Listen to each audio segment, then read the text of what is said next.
Let's go to see the stars and the moon. I'd fly far into space as long as I am with you. The light in my bright eyes when you're near. The fluttering I feel in my chest when you are here. I can't explain this kind of love. It pulls me to you, I want it, I can't get enough. So share this precious light with me. Just take my hand and let's enjoy the things that we'll see.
Let's go to see the stars and the moon. I'd fly far into space as long as I am with you. The light in my bright eyes when you're near. The fluttering I feel in my chest when you are here. I can't explain this kind of love. It pulls me to you, I want it, I can't get enough. So share this precious light with me. Just take my hand and let's enjoy the things that we'll see.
Well, I like watching corn. He likes watching it get shucked. Hashtag corn shuckers. Well, them damn corn shuckers. They at it again. Corn shuckers. Now they're shucking in the fields. Oh my god. Eat the whole bag at once. Yeah, Daddy. you gotta press the bottom of the bag and then jam it down your throat. So you're like kind of. I'm transforming to Transforming and rolling out. chocolate chibi. Dasani, they all kind of sound very Oh my similar. God. So, you know. That was It works. that's a big reach. Nico Dasani. Nico Dasani. Legends of the Hidden Temple. Silver Monkey. Alright. Burger. Oh. Take burger. I'm gonna put cheese on it. Take. I'm putting cheese on it. Doesn't Ain't need that cheese. It does need cheese. Burger. Take me started, please.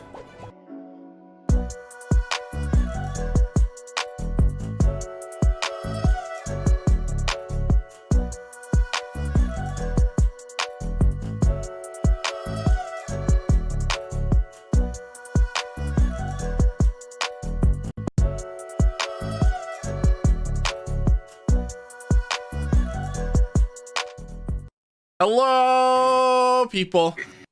Hello. That's all. That's all you get. Hello, people. Okay. So That's you the whole stream for tonight That's too. all right, guys. It's a good And the D&D stream. session. Let's wrap it up. Get Thank on, you, and good get night. on out of there. Yeah. Shut it down. Shut it down. Shut it all down. Put it down. My disappointment is immeasurable and my day is ruined. I too love food review god. Yes. He's the best. I'm pretty sure he's from Florida. I can't quite tell, but I think he is. I'm pretty certain he is. Just based on his getup, he's gotta be. Like, Yeah. he's like the good Florida man. Yeah, yeah. He dresses Wait. up in oversized suits from the 20s and makes food reviews on YouTube. Like, it's the complete opposite of, Are you takes him trying? out the neat's face. Are you trying to convince me that not all Florida men are good Florida men? Are good.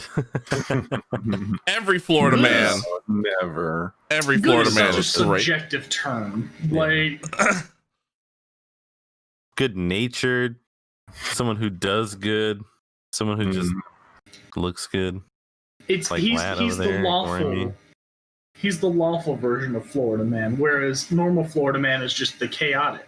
Okay, We okay, just have too much Yeah. chaos. okay. So that's the terms Chaotic- we're putting in. chaotic That makes good. sense.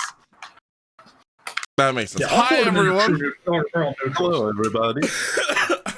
Welcome back to D&D. Findlay. Episode Episode Eight. this seven. this many. 7, 8, 8, 5, Seven. 6, 7. 8, It's 7. 8. We don't count session 0. We started at 0. You gotta remember that. Zero Oh, was that's just right. rolling and Like hell, we don't count session 0. I mean, we Well, counted it, but we counted the it count as starts zero. at 0. Yeah. Mhm. 0 still a number 2. Episode 7. Yeah. No, it's a number The 0. number 2 is a number 2. 0 is silent, but it still counts. Silent. Oh. It's a silent 0. Silent Yeah. 0. Didn't know about the silent 0, did you? Did you? Did you now? This must be why 6 is really afraid of 7. 7's It's 7, confused 8, as 9. fuck. 7 is It's like, 7, 8, 9. what's going on right now? Oh, yeah, actually, it is episode 7. Yes. There you go. Yeah. I mean, we didn't lie. We didn't. Yes, Matt Compton in chat has the perfect name for this episode. Episode 7, semicolon, the 8th episode. The 8th episode. Yeah. Absolutely perfect. That is a I'm beautiful about name. this life. Genius. You know what? I think I'm gonna change the fucking episode now. I'm gonna change the episode name. Good, yeah. You guys I would. introduce yourselves. I'm changing the episode name. All right, I got it. So, first of all, we got me. I'm Servo. Hey, Servo. Welcome. How you guys doing? What's up, Serva? This is my face. Enjoy. Over there we have What we do. Austin, also Oi. known as Akoth, also known as the amazing Dungeon Master. Hello, ACOS. Okay, he's I the didn't pay mediocre you- dungeon Yeah, master. I didn't pay you to say that. Come on now. No, I mean you could, but it wouldn't do anything. I would still say the same. He's great, and we wouldn't be able to do this without him. So thank you very much for being a part of the stream. Yes. We also got the wonderful Moose right over What is here. I'm pointing. He may not be right there on your screen. Yeah, I but he's think- there on my screen. Yeah, on the wait, other side. Other way. wait. Whatever. He's over there. You're Hello, Moose. what's up? How you doing? There's Servo. How you doing, Servo? We also have the direct to you edition. He's right over there on my screen. I don't care which way he's on your screen, but he's over there. Say hi. Hello, Direct Edition. No, I said say hi. Hello. He's great at direction, by the way. I Yeah. am. You guys know. Does My exactly own what's direct- asked of I him. create my own direction. True. So He's so. One Direction. And then It's all last one direction. and definitely least, Jono Almighty. With some That's why you're least. He's drowning at the moment. gurgling water into the mic. Yep. Drown He is- Almighty, he is everybody. disgusted. Disgusted the DM. Are you looking for a place to spit the water out now? No. okay. I don't spit. I swallow. I'm a champ. Yeah, he does. I mean, what? I mean, welcome to the episode, everybody. And on that note, he is Crazy. gone. Crazy. Welcome to D&D with the Remnant Gamer and friend. Fuck are my feet at? And this is I can't even drink my bottle of water now. How do I follow Jono? I know, just drink right? it. Just drink it like a normal person would, and you'll be just fine. Hydration is important. Stay hydrated out there, Time everybody. and time again that we're not normal. Hang on, James. I I have mean- feet for you. James wants He's- feet. Hey, Fuck are my feet? When have did no James words. ask for feet? I have no words. No, I see in chat. James asked for feet in chat. Yep. So while Jono is looking Yeah, for feet, While he what do gets his feet we ready. can recap what happened last time. Probably our wonderful dungeon master. So, yeah. I got it. It has I got been my a feet. while. You got him.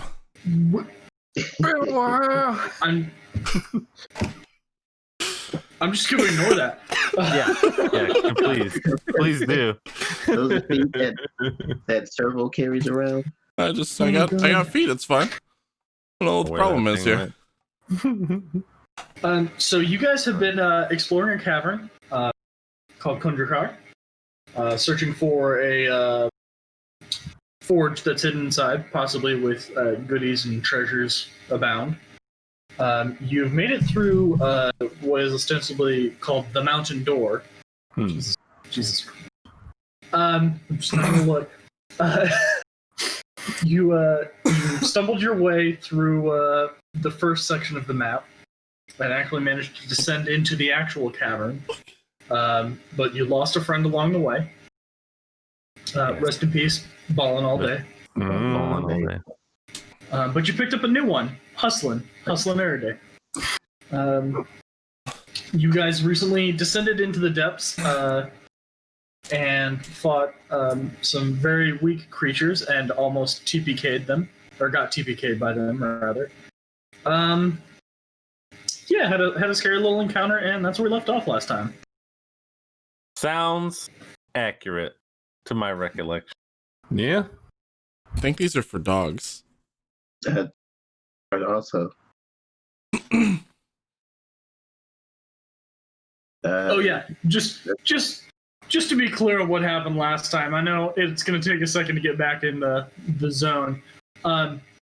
Zarkle definitely just like abandoned you guys during that fight, like straight up just walked down the other path. Not Throw that out there. Yeah. anyone.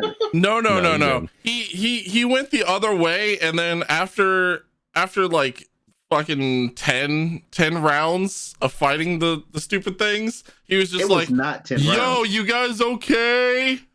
Right. I Yeah. heard battle All in the right. distance, and I Yelled from came afar. to assist you guys. I Oh yeah, told you. I can't remember if I told you not to go that way or not, but you guys could have followed me. You didn't. Nobody. You- You didn't say no. shit. I was following the Crik because I actually, yeah. Yeah, you grown ass tiefling. You could have followed me. You know what I'm saying? Like, it's not like I was like, go that way, stay away from me. No, So What actually it happened was not me. I did not Jono abandon anyone. followed the water. Mhm. Hold up, a- guys. I Guys, follow the Crik. Let's do this. Let's keep this in character. Oh, okay. Biff followed the Crik. Continue the conversation. Just use the right name. That's all I want. This is gold. That's very fair. Absolute gold. Biff followed the Crik because Biff knows Yeah. a Crik, and it led to some things that were not normally Crik related. Well, you And- left the Crik, so that's how that happened. You know, You went into a cave. you know, you got a very and- solid point. You were just Apparently like, hey, did. I'm gonna check out this alcove that's here for no reason. There's definitely nothing scary or gonna attack me in here. And then they did attack you, and then I had to come and save your ass. And then Hustlin was like, oh, hey, I'll also help you. And so yeah, and Zarkal, disappointment. I got there eventually. And Absolutely. if Biff knew the Crik as well as he said he was, maybe he wouldn't have been in this situation. I got distracted. I saw shiny. Also, just want to remind people that Serva decided to put his big boy pants on last session and destroyed in that fight. Throwing that back out there. Yeah, he did. Yeah, he did. Yeah. So we finished out with that fight. Did we take a rest in that room? Am I No. still dead? Like, am I? You were raised from consciousness, and that's where we stopped. How much HP do I have being raised from consciousness? I believe someone. One. Does someone not use a health potion on you? No, we don't No. have health No. potions. No. Hey, that's That health We- potion is still falling. Yeah, we have a health potion that is healing the side of a cliff wall. Yes. Can anyone summon a health potion? Ayo, Did it health splatter against potion. the cliff wall? Right. Did it splatter against the cliff wall? I thought it fell. Yeah, that's what I said. It's healing the cliff wall. Well, we don't know how deep the cavern was. It could still be falling. Okay, so we'll Do hang that. him over the edge by his feet and have him suck the wall. There you go. I threw that motherfucker all the way down there. We're so far away from that area right now. There's not even like it. Well, actually, I guess we're really not. Depends on how badly you We're need gonna it. have to scrape off the sides. It's dried up and stained. However, if those giant things that attacked you are any indication, maybe we should keep moving. I agree. Also, Plas SC2, thank you for the tier 1 sub. 6 6 months. months in a Yes. row. Hell yeah. Hell Yeah. Dang. You the man, Blast. Thank you. If we had some alerts, it would say, "You're the best." All right. Nothing's gonna ever bring you down. Can we just sound clip that and make that the notification? I totally I can. completely agree. I absolutely can do that. Perfect. Mental So, yeah. note, sound clip for alerts. No, so we're in agreement to keep moving. So So you can take a short rest. Yeah. yeah, That will give him time to heal. Jono, you can spend hit dice to get more than 1 HP back. is there anything in the cavern they were fighting in, or is it just bare, empty? In the cavern they were fighting in. Now that you're finally taking a look for the first time. Yeah, Mhm. Shay, what's up? Wait, Zarkal's not there. Yeah, he is. He's Yeah, standing I right made it next to you, back. Servo. Oh, what the heck? He walked up right as you guys were like attacking the last Sturge. Oh.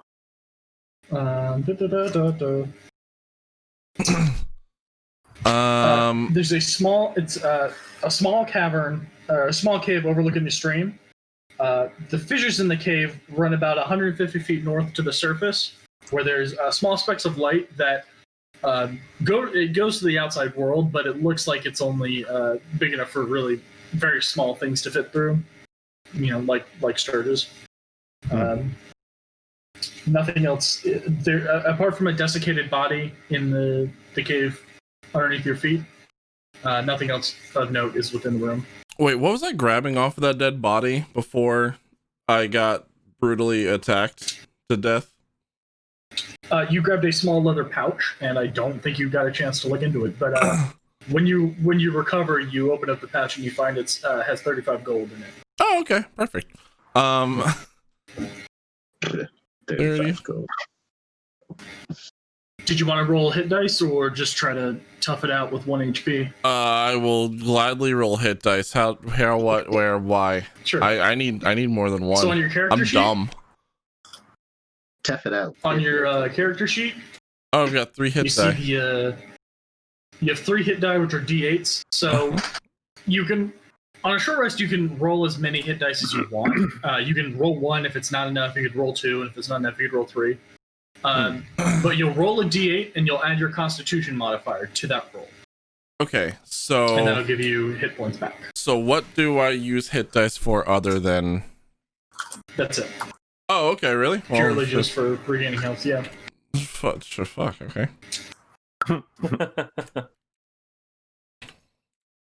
Tough it out. Fine. What the hell's my Constitution? If no punk bitch. That's a plus 1. What's the worst that could happen? No, my Constitution's a 3. That's a question that you don't want to find. All right, I get 14. It's in peace, bro. So does that put me at 15 or does that put me at 14? Wait, where? And You're looking at Constitution saving throw. am I? Not that it's going to make a difference because you get that plus 1. You would get that plus 1 every roll. So if you're rolling all 3, you get 14 back. Oh, okay. It's not a huge deal. So Yeah, you get again, 14 health back. am I at 15 or am I at 14? 15. Okay. So after a short rest, after about an hour, you regain consciousness with 1 hit point. Very weak, but still stable, and then you can spend a hit dice to get more hit points back. So those hit dice come back. You get half of your total hit dice back at a long rest. Okay. So you will be unable to really take benefit of a short rest if you guys take one before another long rest. How the fuck do I get 1.5 dice? Skill.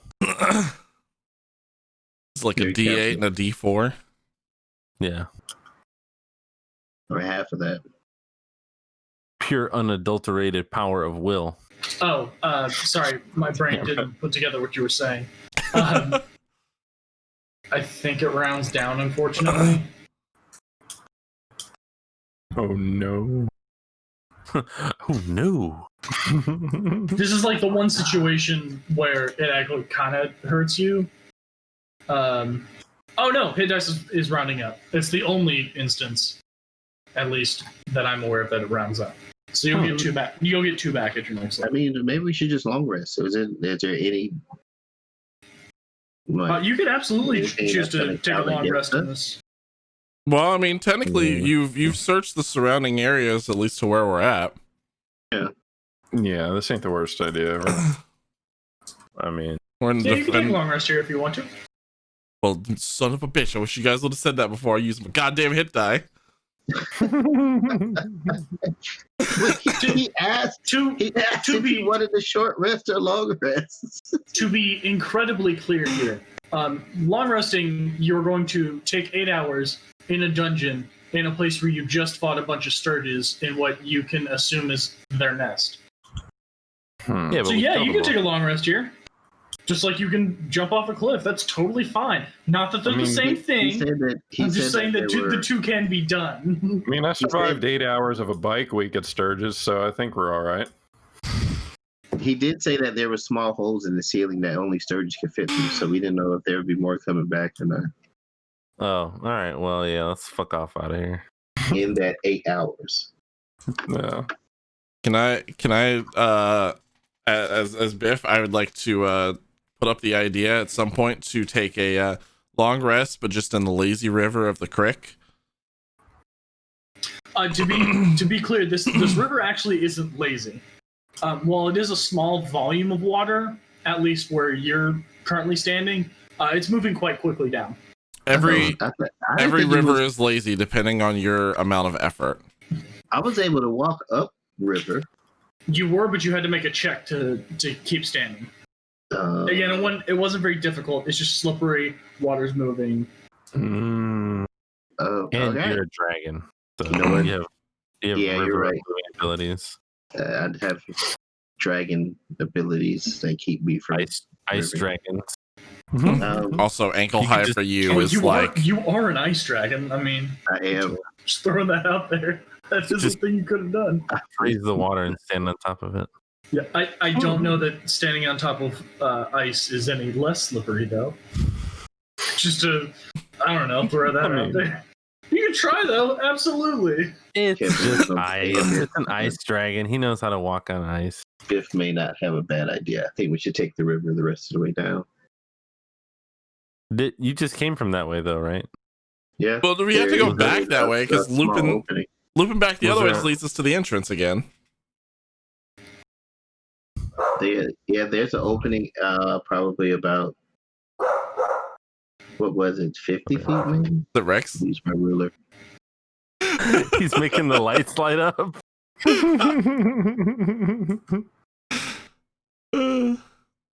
It's 35. So Also, is that about yeah, the 60 caverns- feet down? the cavern opens up around 40 feet down the pathway you came up from. Okay, we're back to normal visibility again. Okay, I was making sure. Now, if we did take the river, would there be any way for us to stop where it opens up at, where I just came from? Or once we get in there, it's just river rapids on the way? Again, this is a very small amount of water. It's just moving quickly. It's not enough to Right. like float down by any means. I mean, it's So- it's less than ankle deep, Okay, at so least right here. I believe I know a place where we can rest. It's Enough to The float river down opens up. for Zarkol, or enough to float down for little old Biff? Biff, with Biff all is of his tiny. equipment, would still have trouble floating in water. yes, Damn. Shallow. Biff is tiny. So we're gonna have to either he's gonna have to hold on to me, or Even on Biff, this water's probably only about shin deep. okay, I thought Can it was I- higher. can I attach a rope to Zarkol and then attach 2 sticks to my feet and ski down? I won't be moving that fast. You're faster than I am. You got big people feet. I got teeny tiny people feet. But even me roll- walking wouldn't be enough for you to ski. Roll a survival check. Okay. Actually, no, you're an artificer. This is trivial to you. Yeah, you reach down and quickly, using your Crik skills, you quickly reach down, fasten a couple of flattish sticks, and tie a rope to the back of Zarkol. Assuming you're okay with letting him tying a rope to you, correct? No, I am not okay with letting him. You tie a threw rope me against to the the back of goddamn me. tree. You let me I wanna- ski. I want to take his rope and just start wrapping it around my arm. Make a Just winding it. make a contested dexterity check. So we'll both roll dexterity checks, and whoever rolls higher will determine. So just dexterity. Am I? Yeah, that's all I'm- just raw dexterity roll. raw dexterity.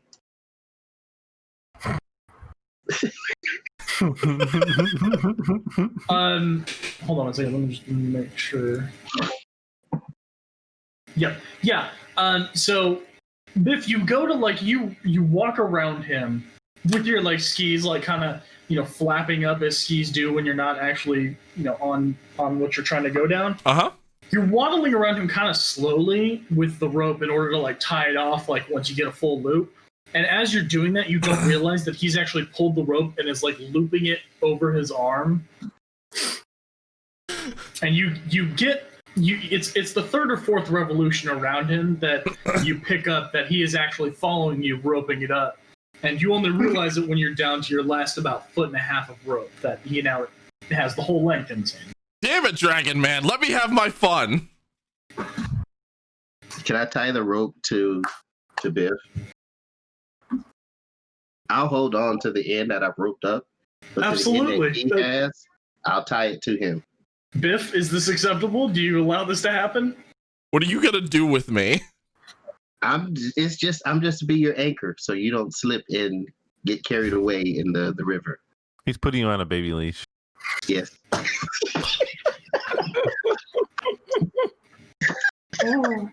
Counter proposal: we attach it to both of your shoulders and use me as like one of those little baby carrying backpacks. A baby No. Bjorn? Yeah. Absolutely not. I'm a young dragon. I'm not ready for children. But I just look so cute though. So yes, I want to fasten the rope around Biff. So Biff, if you're not willing to let this happen, we're gonna make 2 more dexterity checks. A contested dexterity. I'll see it through. I'll let him put me on a leash. Okay. It's probably Then, yeah, safer you, for Biff anyway. After some convincing, Zarkle ties the rope around Biff's waist. And This is just now is a 50-foot long leash. Guess Yeah, I'm this is just over here by I Zarkle now. I have the other end like wrapped around my arm, so I'm carrying the other end. Okay, sure. It's because as he was going around, I was wrapping it up. Do I happen to have any snacks or anything on my person? Because when this goes horribly, horribly wrong, I want to have something to eat while I'm being entertained. Actually, you would not. They took your most of your kit when you were imprisoned. But one of the other gentlemen of the party probably has rations, as any self-respecting adventurer brings rations onto an adventure. We're supposed to be self-respecting now? Well, did anybody buy rations? No. Damn it! You have some in your explorer's pack. I was going to say, I'm eating mine right have now. A pack of some kind. Yeah. Hustlin doesn't have the contents of his, unfortunately, because of the situation he was in. But yeah, you know, in your pack, when you packed it prior to it being unceremoniously taken away from you, you definitely had food in there. So Hey, I have 4 mushrooms.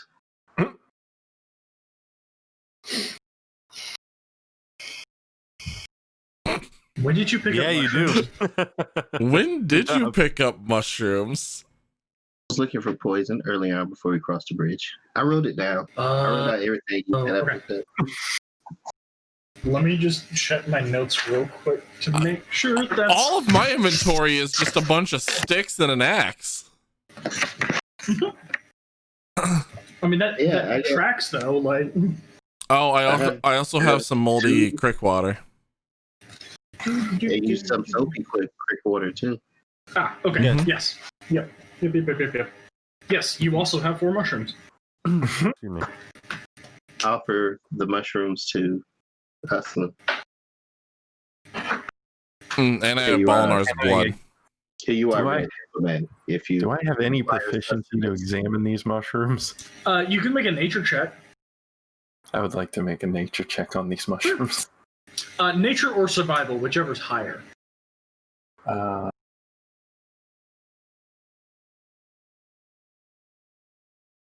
Nature's definitely higher. Okay.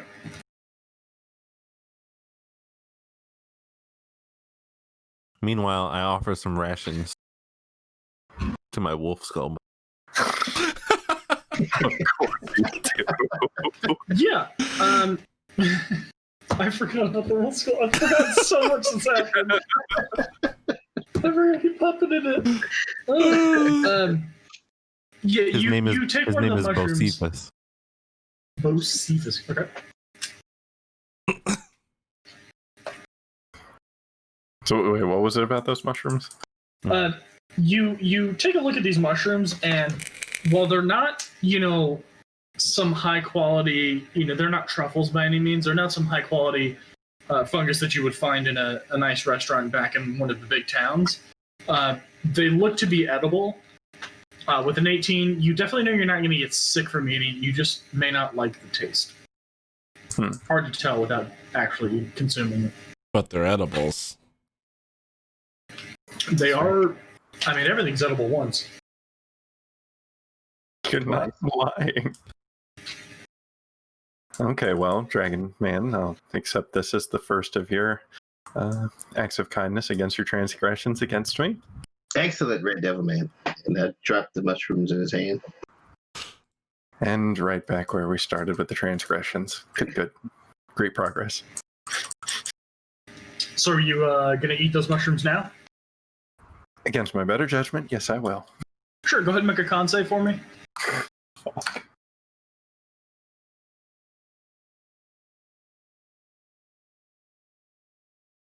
Yep.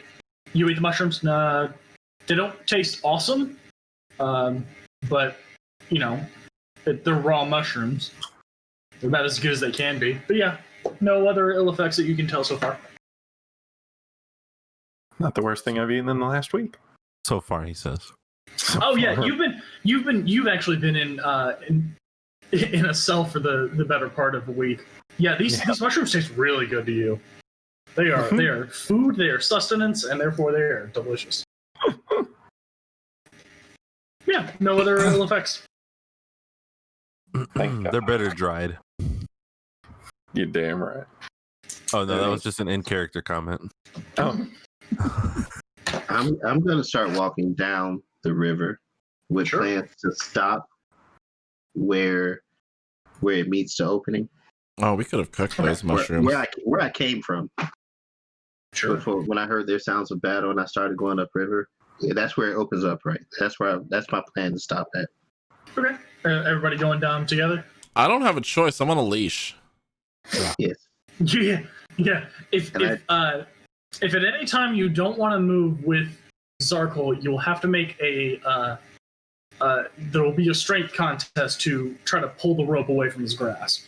You really think that I want to do a strength contest with the motherfucking dragon? It can't help to try. It won't hurt to try. I mean, last time we did this, I ended worth. up in a tree. Motherfucking dragon. I don't want to metagame here, but for what it's worth, you have a better shot at winning than he does. Like, you could just untie the rope from your end. yeah, you could also do that too. True. I'm gonna say it will take you at least a minute to completely untie yourself from both the waist and the two skis, just in case it comes up again. So yeah, you guys are all moving together, correct? Yeah. Okay. Wait, where's Hustling? I'm following. Oh, okay. So you guys walk down. It's about 60 feet from where you were standing to the mouth of the cave, the mouth of where the cavern opens up from the river. It is. The descending fissure opens up abruptly into a very high cavern. Its ceiling is easily 40 feet or more overhead. There's a stairway to your right that winds down along a ledge that follows the north wall of the chamber. A fast-moving stream about 5 feet wide runs across the floor of the chamber from the north, which you just came from, and disappears under a low stone overhang to the south, and larger passageways exit to the southeast and northeast.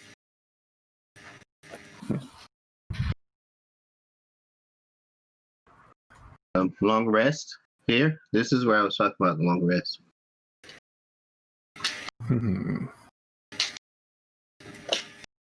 Well, what else is around here? There's a nice creek. We can put up a nice little bonfire. This is a tasty burger.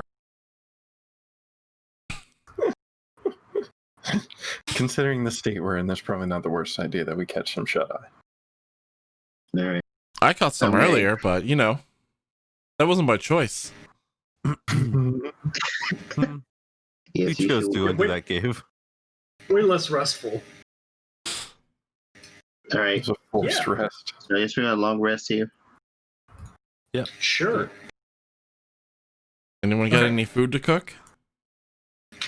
No. The Red Devil Man ate all my mushrooms. No. Again, not Red Devil, and no, you had many, I had one. I guess I have 3 more mushrooms. He learns to count. Good. So who's starting the bonfire? Oh, I've got the bonfire. Bonfire. So Biff, slight issue. Fire. Can you read the duration on that spell? Were you the one that was just fucking with my character sheet? I thought it was me misclicking. No, yep, it was me. Okay. I was reading. I was really concerned. I forgot you can only see that when I'm, or you can see when I move it. Yeah, go ahead and read that duration for me. So bonfire lasts for 1 minute. That's plenty of time to cook something. There's no cooldown on it, which means I can just chuck bonfires every minute. You are absolutely correct in that. It uses verbal and somatic. You can do it repeatedly for the amount of minutes needed to cook food. Absolutely a thing you can do. So Biff, you have the mushrooms. Where did I get mushrooms? I'm handing you the mushrooms. Why hand them to me? I gotta throw sticks. You have the bonfire. I have the bonfire. You were the dragon. You hold it over the bonfire. I'm an ice dragon. Why would I hold it over a fire? Ice dragon, mountain dragon. I thought these were just titles. These are not titles, Biff. Let me borrow a stick. Yeah, I was gonna say just put in You take one of the broken arrow shaft ones. You can use it like a marshmallow stick. Yes, I skewer the mushrooms and hold them over the bonfire. Yeah, I'm just gonna cast bonfire. So, to be clear, the first thing you guys are doing before anything else is cooking the food, correct? You guys haven't set up tents or anything? No. When you ask it like that, yes. you're looking a little sus. No, I just want to make sure that I'm understanding this correctly. Yes, the first thing we're doing is cooking food to aromate the room as soon as we get there. Absolutely. Okay. You know from using Create Bonfire in the past that it helpfully, because it doesn't burn fuel, it doesn't really create smoke. It does, however, make noise. And as you start to cast Bonfire for the third or fourth time to cook these mushrooms, you hear a loud screech above you. Oh, I forgot about that. I would like everybody to roll initiative. Shit. Curse this cave!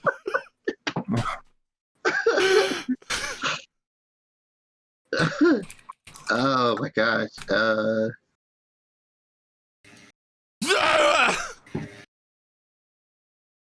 That's fine. Get it out of the way. Get it out of the way, Biff. That's some initiative right there. It's fine. I was busy throwing bonfire sticks, so I couldn't see the action start. It's accurate to the storyline. Yeah, exactly. This is canon.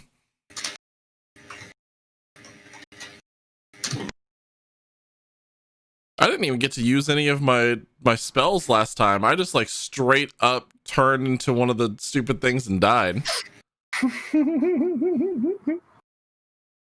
Weren't you skewered? I was like, oh boy, look at this pouch. And then all of a sudden I became a Biff kebab. What am I 13? Hey guys, make sure you're rolling with modifiers. Oh, there's modifiers? Yes. Which you can actually, if you are on your character sheet, you can click the label for initiative and it should roll initiative for you. Oh yeah, that's what I did. Where is... Yeah, you're good. You're good, lad. Where does it say initiative? I don't know how to read. Oh, instead of re-rolling... Oh, I have a 0 anyway. It doesn't matter. I've got a plus for you, 2. No. So mine comes to 17. Okay, give me 1 second. I like the little turn order thing on the side now. Right? Cool. I'll move this over here so it's visible.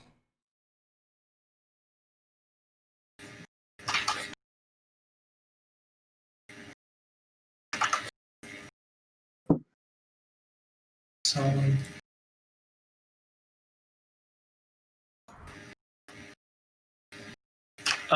Moose, what's your modifier? 2. Okay.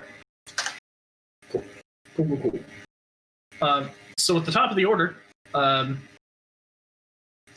you guys are surprised as 4 sturges that you didn't notice in the top of, tucked into the nooks and crannies of the cavern above you, open their wings upside down, flap a little bit, and then swing down towards you.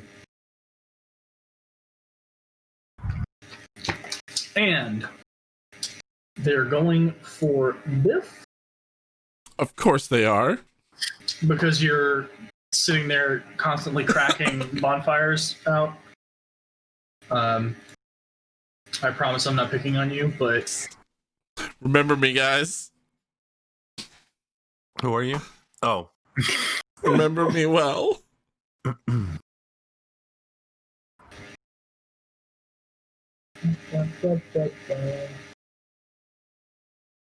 Cool. 2 will swing through to attack Biff. Yay.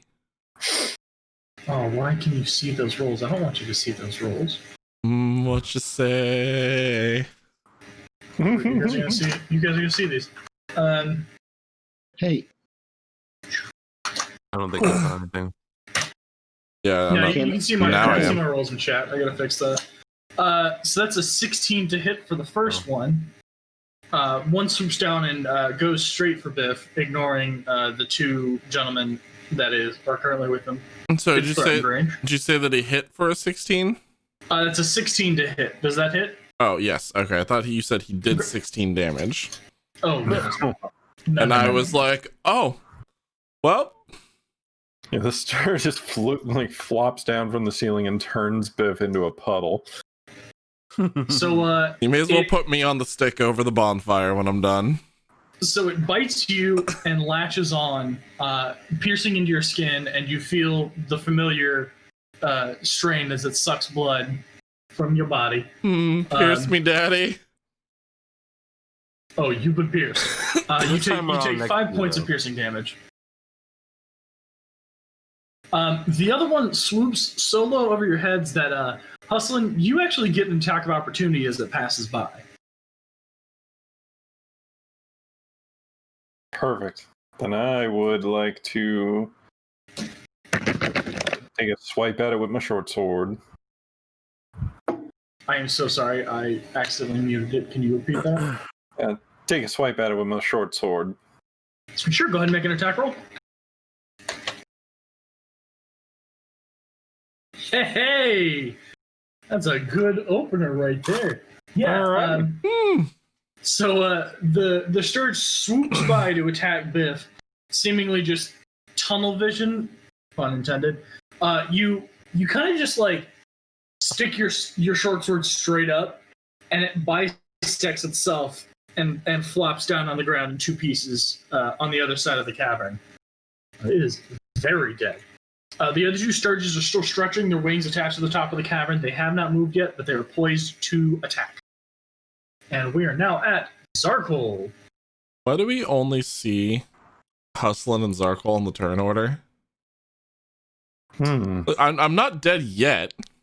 That is unclear. I do not know why it's doing that. For what it's worth on mine, it shows up. I don't know why it's not showing for y'all. You just X out of that box. We'll worry about that later. Okay. I want to I want to strike at the one attached to Biff. Sure. Since he's still on my rope, can I just pull him to me and attack it? Or is it close enough for me to just attack it?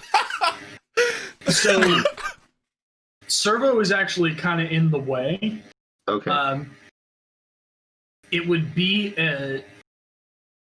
I'm going to treat that as a shove, which would take your attack action to pull Biff away with the Sturge attack attached to it. Yes. Which you could definitely do that, but you will not have unless you wanted to spend key. You could attack it with like a flurry of blows or something, or martial arts. But this would be your attack action to pull Biff and to move both of them at the same time. Broken Casanova, thank you for the follow.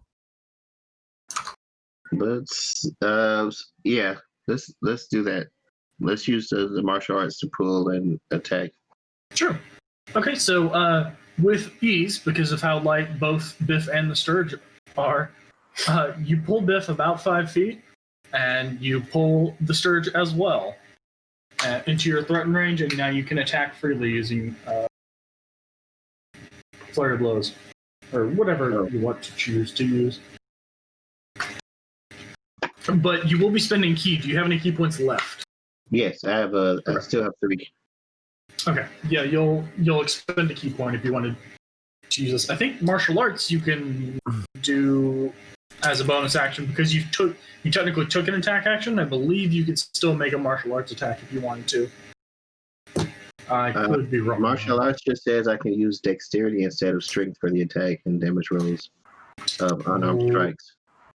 Right, that must be a 5e thing then, or a flurry of blows thing.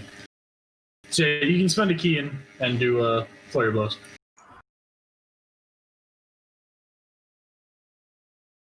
Oh wait, that didn't work how I thought it would.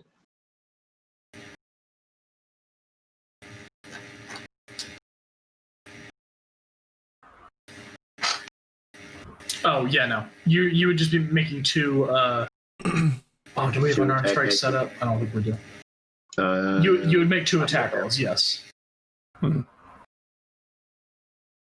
we do. Yeah, monk unarmed. You can click that twice. Yeah. So a 17 will hit. A 1 will not. But the 17 is enough.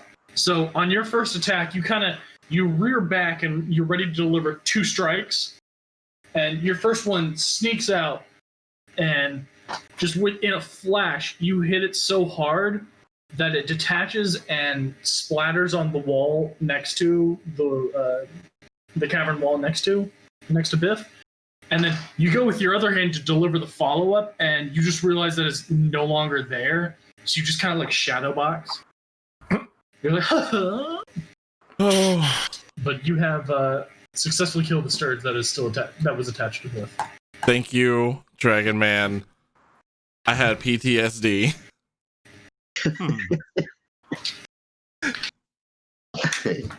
Okay. You're welcome, my tiny little friend. Next up on the list is Servo. So you see 2 Sturges up in the cavern. The roof is about 50 feet high. And they're 25 feet away.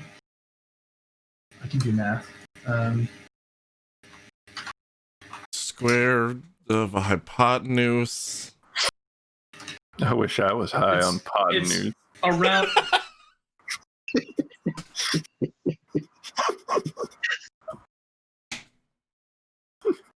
That was excellent, Moose. I think we need... It's about 60 feet away. Ballpark. Okay. At least from where you're standing right now. You move and I kill you, because that means I have to do math again. Yeah, you can move closer. First action. I'm pretty sure he's gonna have to move in order to attack. Servo might not. He's got a pretty potential, or pretty potentially damaging long range ability. That is correct, sir. Well, I don't, so whip out that TI-82. I will be attacking said Sturgis with Eldritch Blast. Okay. Yeah, so you point up at the Sturge. Which Sturge would you like to attack? Let's do the closest one. Sure. Yeah, you point at it and unleash a sickly bolt of arcane energy. Go ahead and make your attack roll. As soon as it lets me click on my... There we Spell. I got a weird combat question. Oh, sorry. In your attack section, click on that. I should have it set up where it does. Attacks and spellcasters. Yeah, on your main character sheet, there should be one that says should be Eldritch Blast. Yeah, it's below hit points, below temporary points, below hit dice, and then there's a box attacks and spells. Okay. Oh, I never added mine in there. I think you had like the weird character sheet. Was that you? Yeah. No. Yours is done, Jono. There we We gotta go. work on that. Yeah, a 20 is plenty. Yeah, with the bolt streaks out from your finger, slams into the. Yeah. Or is it 2 fingers? Is that your preferred spellcasting method? Okay.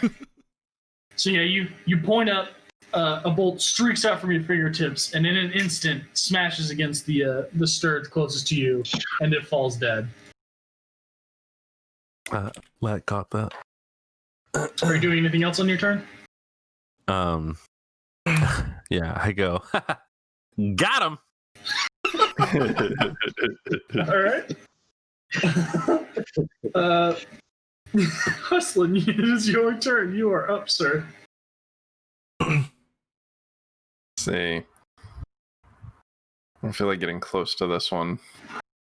I'm going to take a pot shot at it from a distance with my short bow. Okay. Pot shot.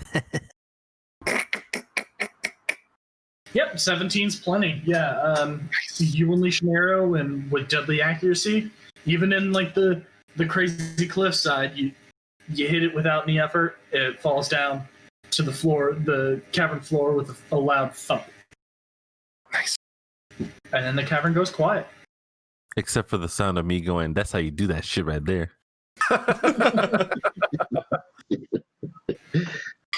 And the walls are so high, it's a nice resonating echo, as he said. You're just That's right. right there.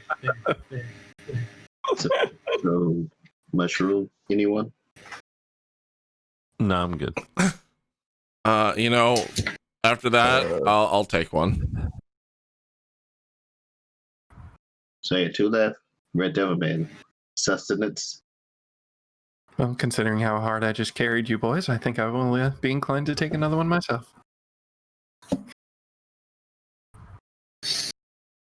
And I guess I'll eat the last one. Okay. You guys eat some mushrooms. They're pretty good, well cooked.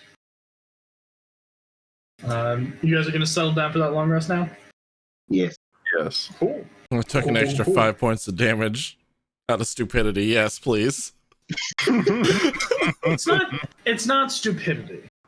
You couldn't have known without searching specifically that there was something in the ceiling right there, or if you guys made more noise, it wouldn't have been necessarily your fault.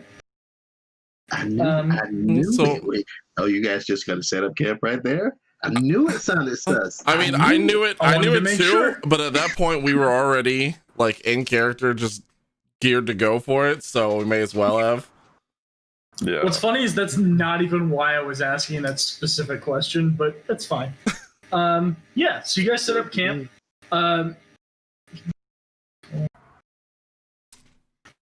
So from now on, big tall, hey look, I'm a dragon. Your job is to look up. I'm down here on the ground. I look down. You look up. How long must I continue looking up? Until we leave the cave. That's going to be very difficult if we come into conflict. He's gonna have a Crik Not in if his they're head. up there. It's amazing.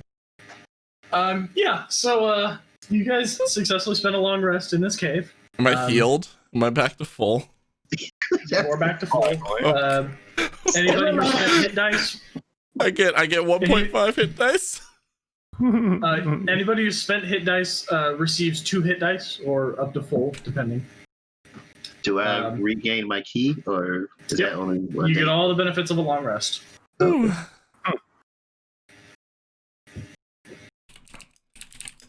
So yeah, About 8 hours later, you're all feeling refreshed and ready to go. Are y'all eating? Y'all are going to go ahead and use a day's worth of rations right now? We ate mushrooms. I'm good. Yeah. A single mushroom isn't enough to sustain you. I'm tiny. It's about half of what you specifically would need. You would still have to dip into your rations. I knew I should have eaten another mushroom. I offered you 2 mushrooms. Me and Bocephus shared a meal. Okay. Yeah, I guess I'll dip into some of my rations. Is there anything? We haven't even searched this large cave area yet, have we? No, we just walked in and basically not with any effort. Yeah, we walked in and said, "Oh, this looks nice. Let's light up a bonfire." Up a squat. Or 3. Let's light up a bonfire or 3. Yo, welcome Nobu and Ken to the stream. Skitter Squad in the house. Oh snap! What up? Hashtag Skitter Squad. So, who wants to? You said somebody wanted to search the cavern. Yeah, searching right now. I mean, I'll search. I need both of y'all to make a investigation check. Plus investigation 3. Okay. The cavern's very large. There's a stream that runs through it, and that is the only things of note that you can tell. And there is a patchwork cutting of stones making a crude stairway going up the side of the cliffside. Are there rocks and or sticks? There are a loose collection of small rocks that you can pick up. No sticks that you can see, though. Okay, I would like to stuff my bag full of some rocks. Sure. Okay. Yep. That crude stairway is the one that I came down last time. Yeah. Yeah, that's the one you stuck on that ledge side, climbed down the stairs, and then came back up. And we still have 2 pathways open to what was it? The north and the east. Actually, with those investigation checks, you would see that the to the south, where the river meets the wall, there's a small outcropping that it's a pretty low ceiling, but you do notice that there's another room on the other side of that, and you think you could crawl through if you get on your hands and knees. Except for Biff. Biff could just crouch and probably do it while he's on his feet. I would fit also. On your hands and knees, yes. You could crawl through the area. Biff, would you scout ahead? Sure. Do you still have that rope attached to me? I do. Just tug if you get in trouble. I was gonna say, if you hear me shout and I get attacked by something, just pull me back. No, we're not bringing whatever you get attached to you back over here to us. Great friends. I'm glad that we went on this Crik adventure together. This is kind of like the Always Sunny in Philadelphia of D&D groups. I'm fucking Charlie. In any situation, you can definitely count on us to not help you. But I helped. He's still alive. I mean, yeah, he's and I'm the trash. Why do I man. always have to do the Charlie jobs? All right. This So Biff work. So Get yeah, in the hole, Biff. Biff will crouch and go in. You will have to go with him or not go with him, but you'll have to be at the edge of the wall in order to let the rope feed through. Okay. Yeah. Zarkul? It's like 50 feet of rope, right? Yeah. About how close do you want to get, Zarkul, to the wall? Close enough to put my dick in it. Okay, so right up next to the wall. Please don't put your Biff? please don't put your dick in the wall while I'm inside of the wall. Please don't. I have to crouch. I was for reference. Biff, you Oh, this looks like a very lovely room. you crawl. It's about 10 feet of very low ceilings for you, kind of shuffling through here. Do you still have your skis attached? I think I actually do. I don't think we've ever unattached them. Would you have taken them off to sleep, I guess is my question. Yes, I would have. Would you have put them back on first thing in the morning? No, I probably wouldn't have. Okay. We weren't following the Crik anymore. Yeah.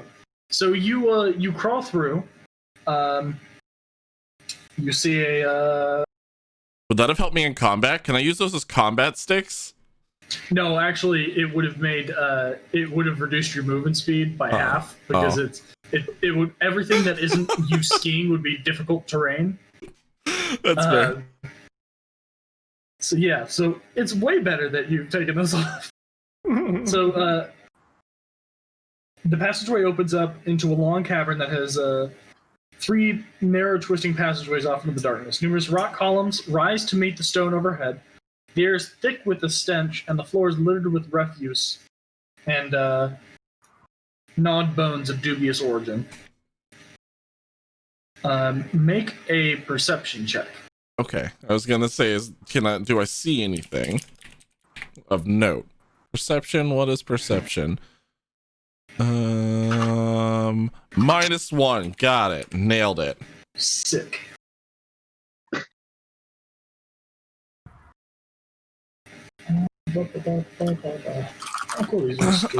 I can't see much down here from the ground. Cool. Yep. You in the echoing down the hall, you can hear the sound of some sort of skittering, but nothing of note that you can see or hear in the room. Oh no, it's Nobu.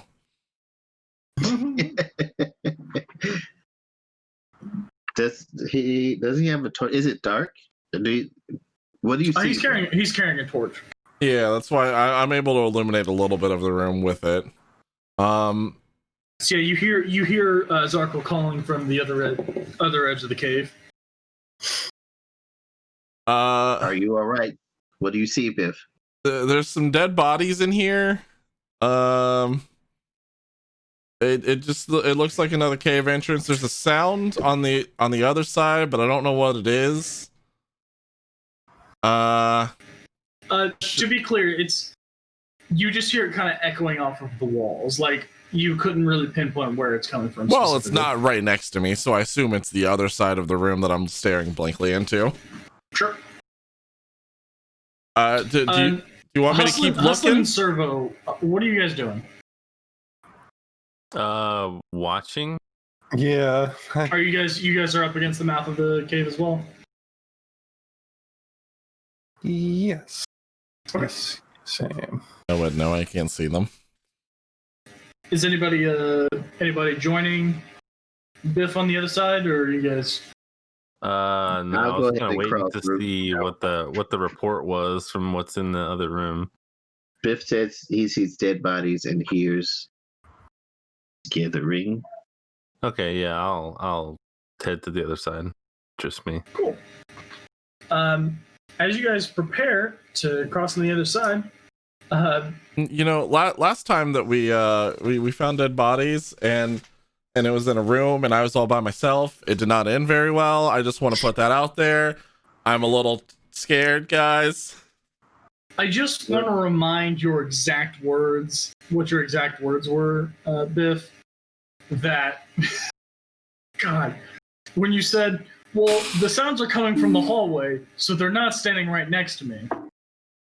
Of course. Biff, are you okay? Blink twice if you're okay. You can't see me blink from the other side of the fucking cave?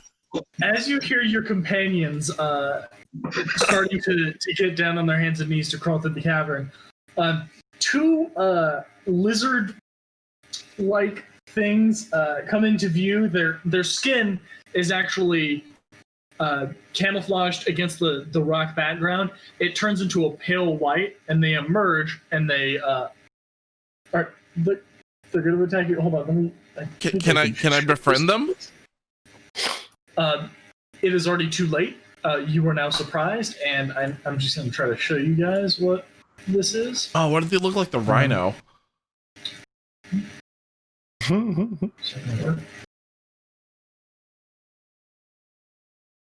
Why you no work? Why you no work anymore? I don't see anything. I'm trying to get it to. Oh, of course you don't see anything. You're not in the cave yet. Oh, so it's just for Jonah to see. Did that pop up for you? Yep. Troglodyte. Yes. So, two large lizard men have revealed themselves to Biff, and they're going to attack. So yeah. Pull the rope, please. Pull the rope. Biff, are you okay? No! Do I hear him scream or anything? Help!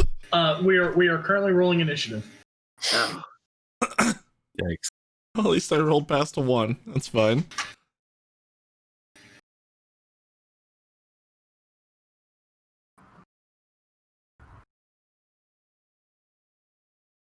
Those are much bigger than lizard things. That's not what I was expecting at all. Oh, okay.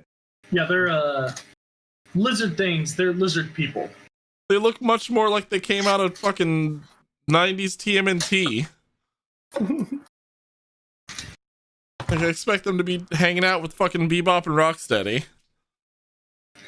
I thought I was reading my own biography for a second when I was reading the description of the troglodytes. It just starts out, the savage, degenerate troglodyte, and I was like, oh, it's talking about not me. Okay.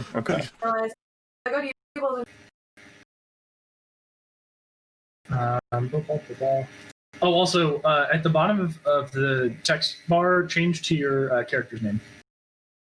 And it should add you automatically when you roll initiative. The text bar is my name. Servo, roll initiative for me. I did. Mine just not seeing it? Oh. Okay, let me try it again. Sorry. Okay. Oh, I clicked it. I just didn't verify that it went through. Gotcha, okay. Oh, big ol' 4. Wonderful. Cool.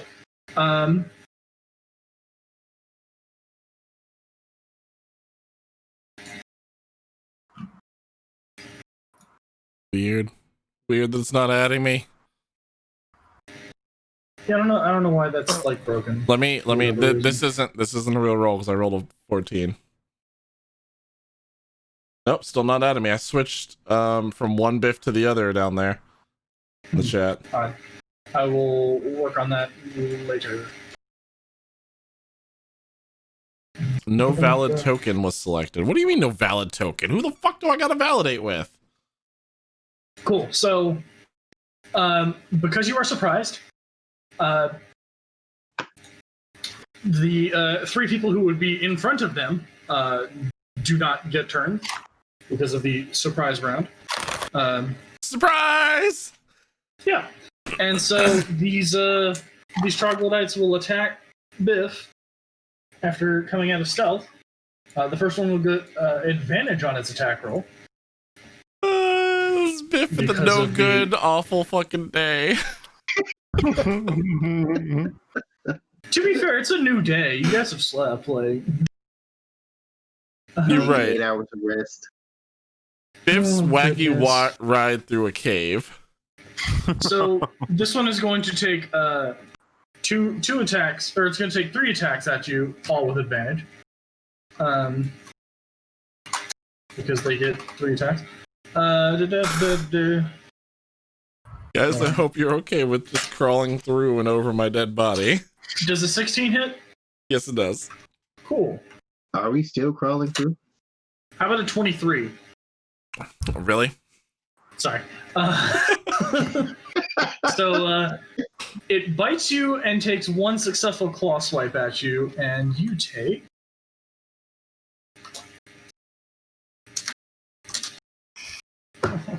You take 11 points of damage as the first one attacks you.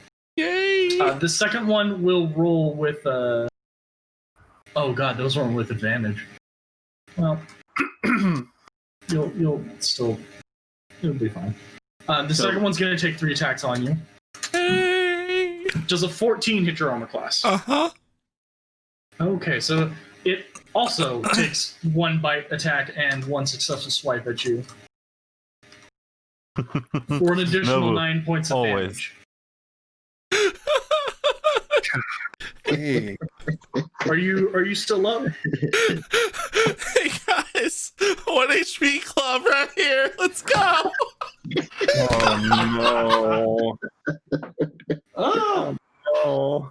So, dude, I take it with him being attacked, he's thrashing around, and I can feel the rope moving. so you hear the confirmation that there's nothing on the side of this wall, and then you hear as Biff screams out in pain. So, can I yank him back through? Right now it is Servo's turn. Oh, okay. Also, I'm pretty sure I grab yanking the me is rope and gonna. I start pulling. Yes, I'm helping yank him out of there. Am I gonna take the extra point of damage being yanked out? No. No, I don't think so. Did these things attach? No. So they don't bite and latch on, they just bite. Hold on a second. I gotta look up the rules for this. I don't think it will. I just need to make sure. They bite and swipe. Okay. We just pull back a dead body. Cool. So this is forced movement, so they will not get an attack of opportunity as you leave the threat range. So you get bit twice and slashed twice by these giant lizard creatures comparatively, and you feel at your waist the rope go taut, and I'm gonna need you to make a strength check, Servo. Okay. It's about fucking time, guys.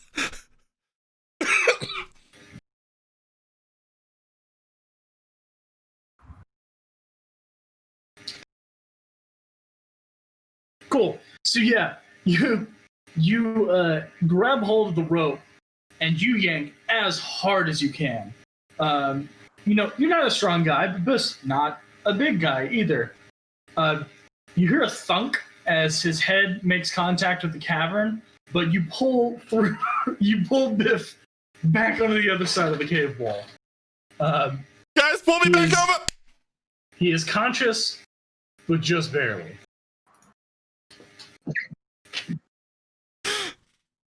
This is what you get from trying to be our tank, Jono. I'm not trying to be the tank. You sent me in the little hole because I'm the little one.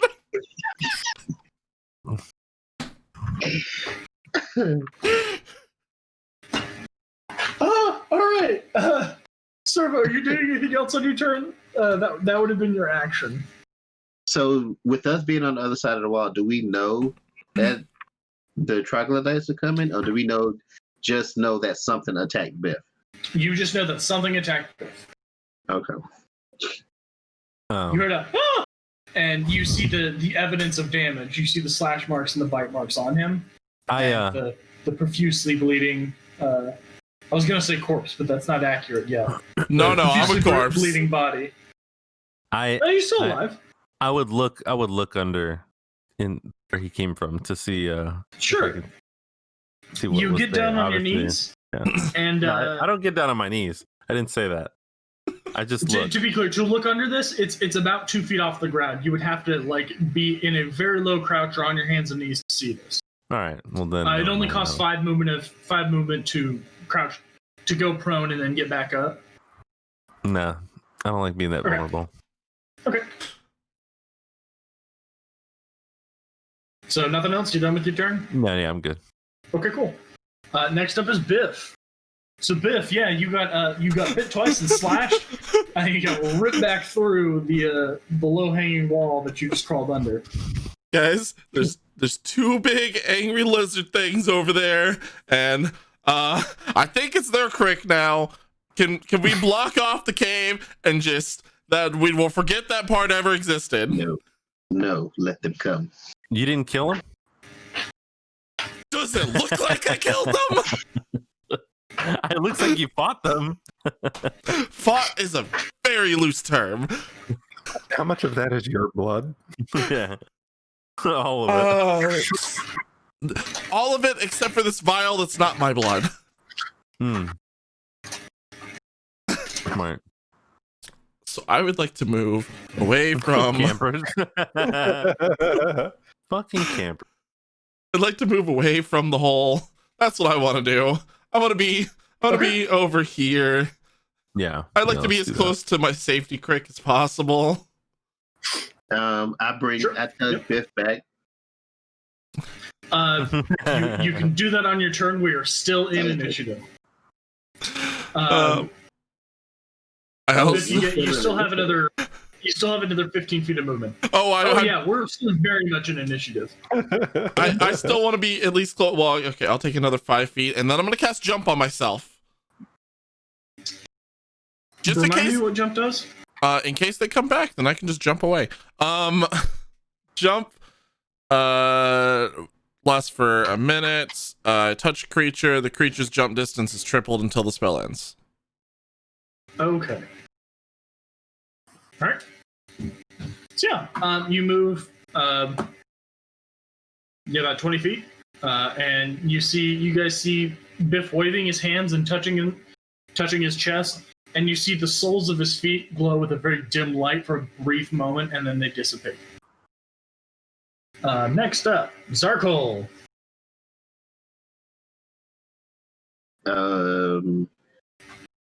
You know what? I'm gonna step back with Biff also, and prepare for whatever's coming through this hole. Sure. So you can ready an action if you would like. Yes, I will ready action. Well, you have to. So for a ready action, you have to tell me what action you're going to take and tell me the trigger for it.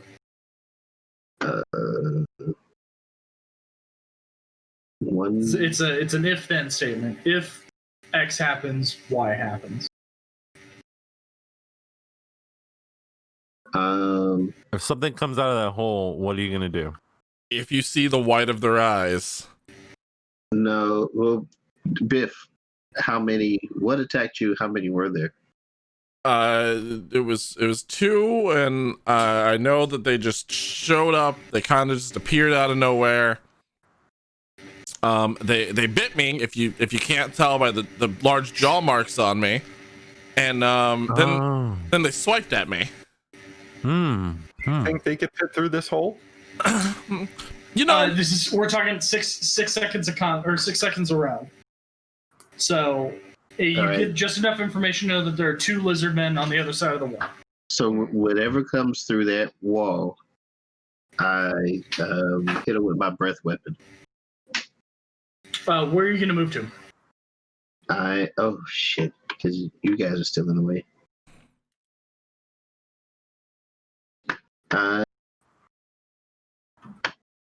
What it does 15 feet. 15 feet.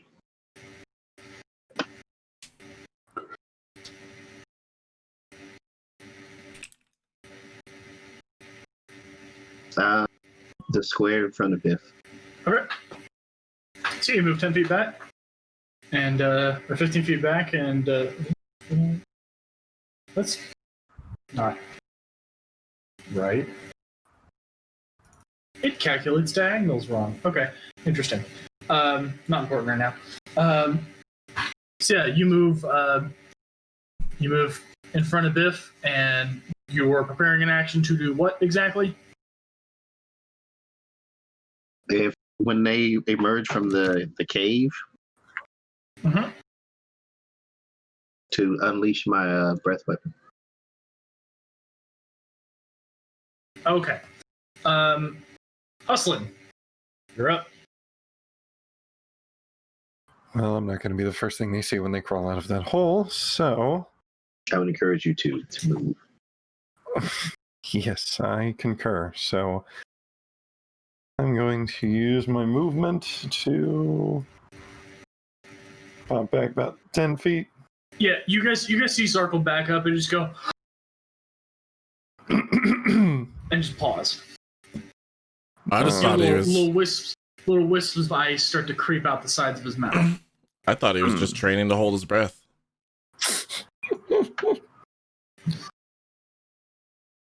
Are you doing anything else on your turn, Hustling? Yeah, can I knock an arrow? Yeah, you can ready an action to attack. Yeah. Yes, then I will do just that. What's the if then? What's that? What's your if then statement? So if something comes through that hole, I shoot at it. Okay, cool. Next up, before Servo gets to go, unfortunately, two of these troglodytes will make their way through the hole.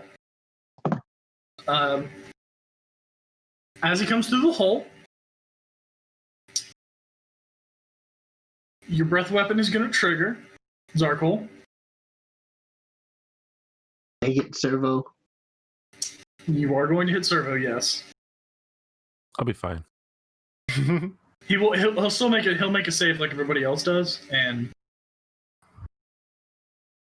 better odds for him to make it than not. Yeah. What's your breath weapon? When you use a breath weapon, each creature in the area of exhalation must make a Constitution saving throw. Sure. Ice breath. DC for the saving throw equals 8 plus your Constitution modifier plus your proficiency bonus. Okay. Creature takes 2d6 damage on failed save and half as much on a successful one. Okay, give me 2 seconds.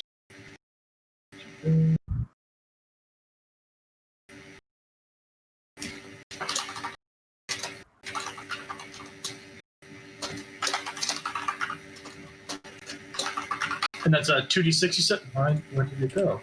Why did you disappear? 2d6 damage. Yeah, 2d6 damage on failed save. 2d6 damage.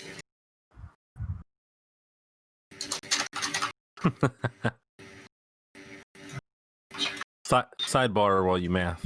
I have a friend who thought that Lightning McQueen was the main character in Back to the Future. He was. You telling me he way wasn't? cooler than the Marty McFly.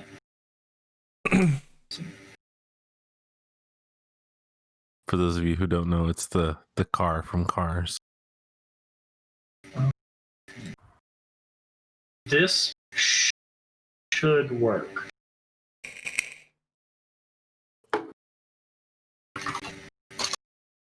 Okay. Oh, I thought he was going to say, oh no.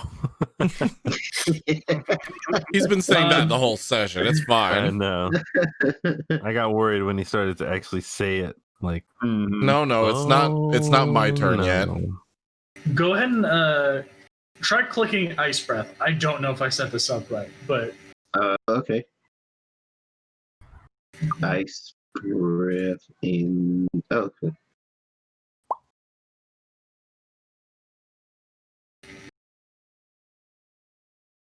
it worked. Cool. All right. It's time to roll a Constitution saving throw, Servo. As you feel this iciness creep up on the back of your neck, and it's going to engulf you. Good God, man. Wow. Yeah. So you kind of you ready yourself for this cold that you feel creeping up, and it washes over you. And you're going to take half damage, so you take two points of ice damage. What it's like to chew 5 gum. Yes, exactly. The troglodytes, where did that go? The troglodytes will make their save. Oh, troglodyte. Well, yeah, troglodytes, you'll hit both with the 15-foot cone. No, you only hit the first one.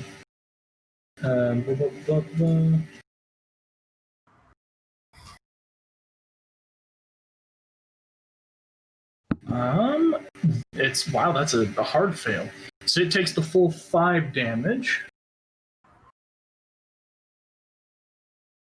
Sorry, I'm trying to. There we go. It takes the full 5 damage of the hit, and it is a meaty hit at that. Big meaty claws. You can hear sounds coming from the edge of the corridor as that first one climbs through. You unleash the icy breath, and now Hustling, your ready to action also goes off. So go ahead and make an attack roll.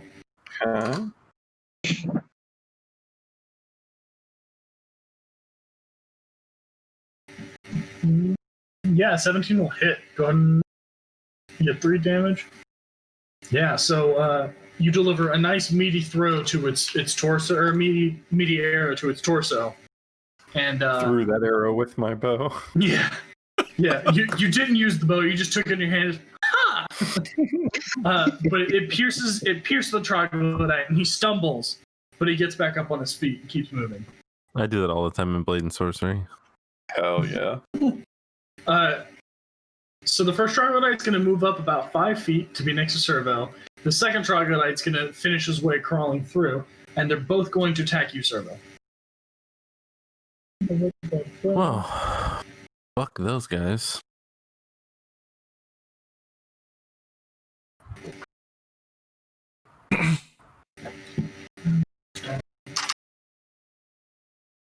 One, 2, 3. Does a 12 hit your armor class? No. Okay, so one swipe makes it through your defenses. Does a 13 hit your armor class? Yes. All 3 from the second troglodyte will make contact. Okay.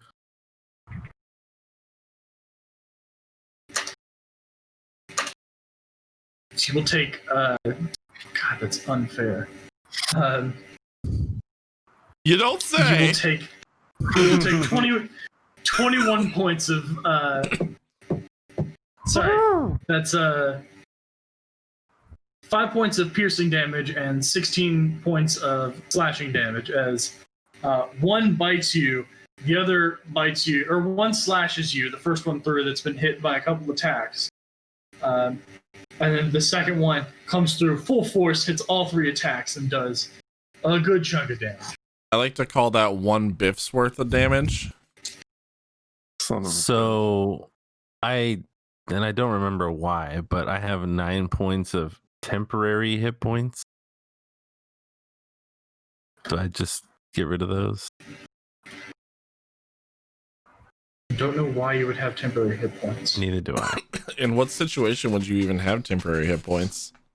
If someone casts a spell to grant temporary hit points, I don't know. I know that I have false life, but I don't know how long that lasts, or if that was just like from a previous session or something. That only lasts an hour, so yeah, after the long rest, that would have faded. And that's only 5 additional hit points, so I don't know what that would have been. Well, it's 1d4 plus 4. Oh. So potential of up to 8. All right, so I can just ignore those then. Yeah. So yeah, you're gonna take the full 21 to your health pool. Cool. I'm also at 1 now. 1 HP club! Yay! Yeah. I'm so sorry, guys. I really am. You're going to be ultimately very disappointed with the amount of XP you get at the end of the session. I will say that. So, I should have taken the armor off that dead body. Servo, you take a bunch of hits, and you are still standing, just barely. Yeah. It is now your turn.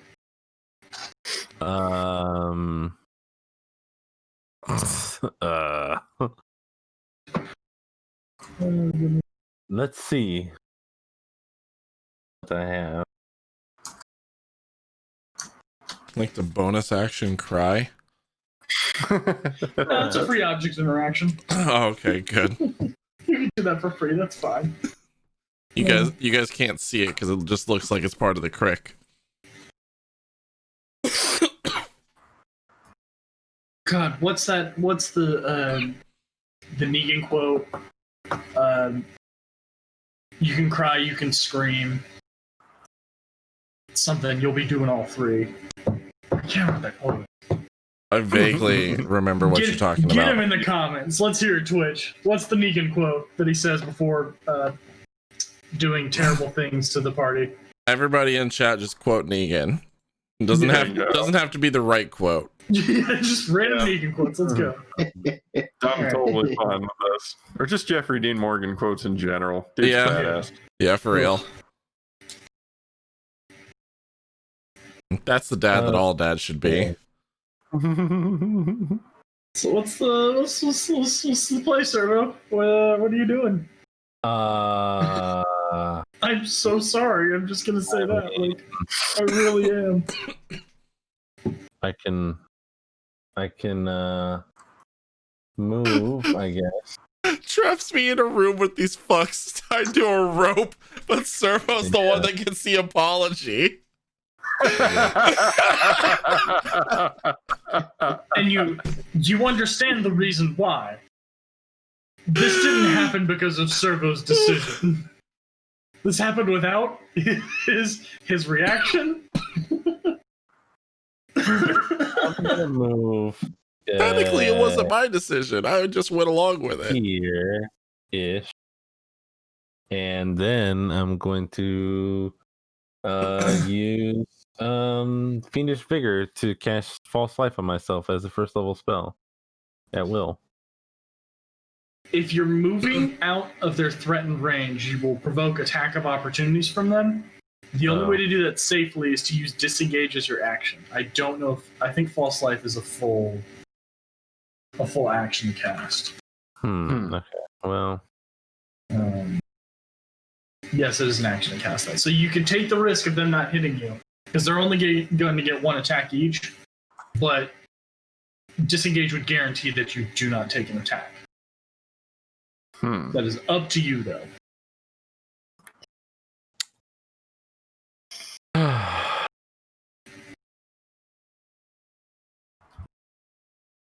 What does Shikamaru say?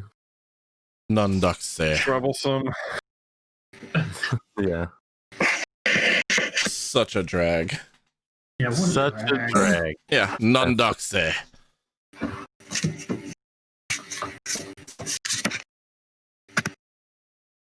Like that and Databayo are like the only two things that I ever committed to memory. And one of them doesn't even mean anything. Wait, what? Databayo doesn't mean anything. It's just like It's not really it's translatable basically like to English. flavor text. Yeah. It's Alan, That's please why. add text That's later. why. Yeah, that's why in the English translation, Believe they it. replace it with "believe it." Oh, is that what that is? Oh, Yeah. Okay. but Nunduxe. That's a.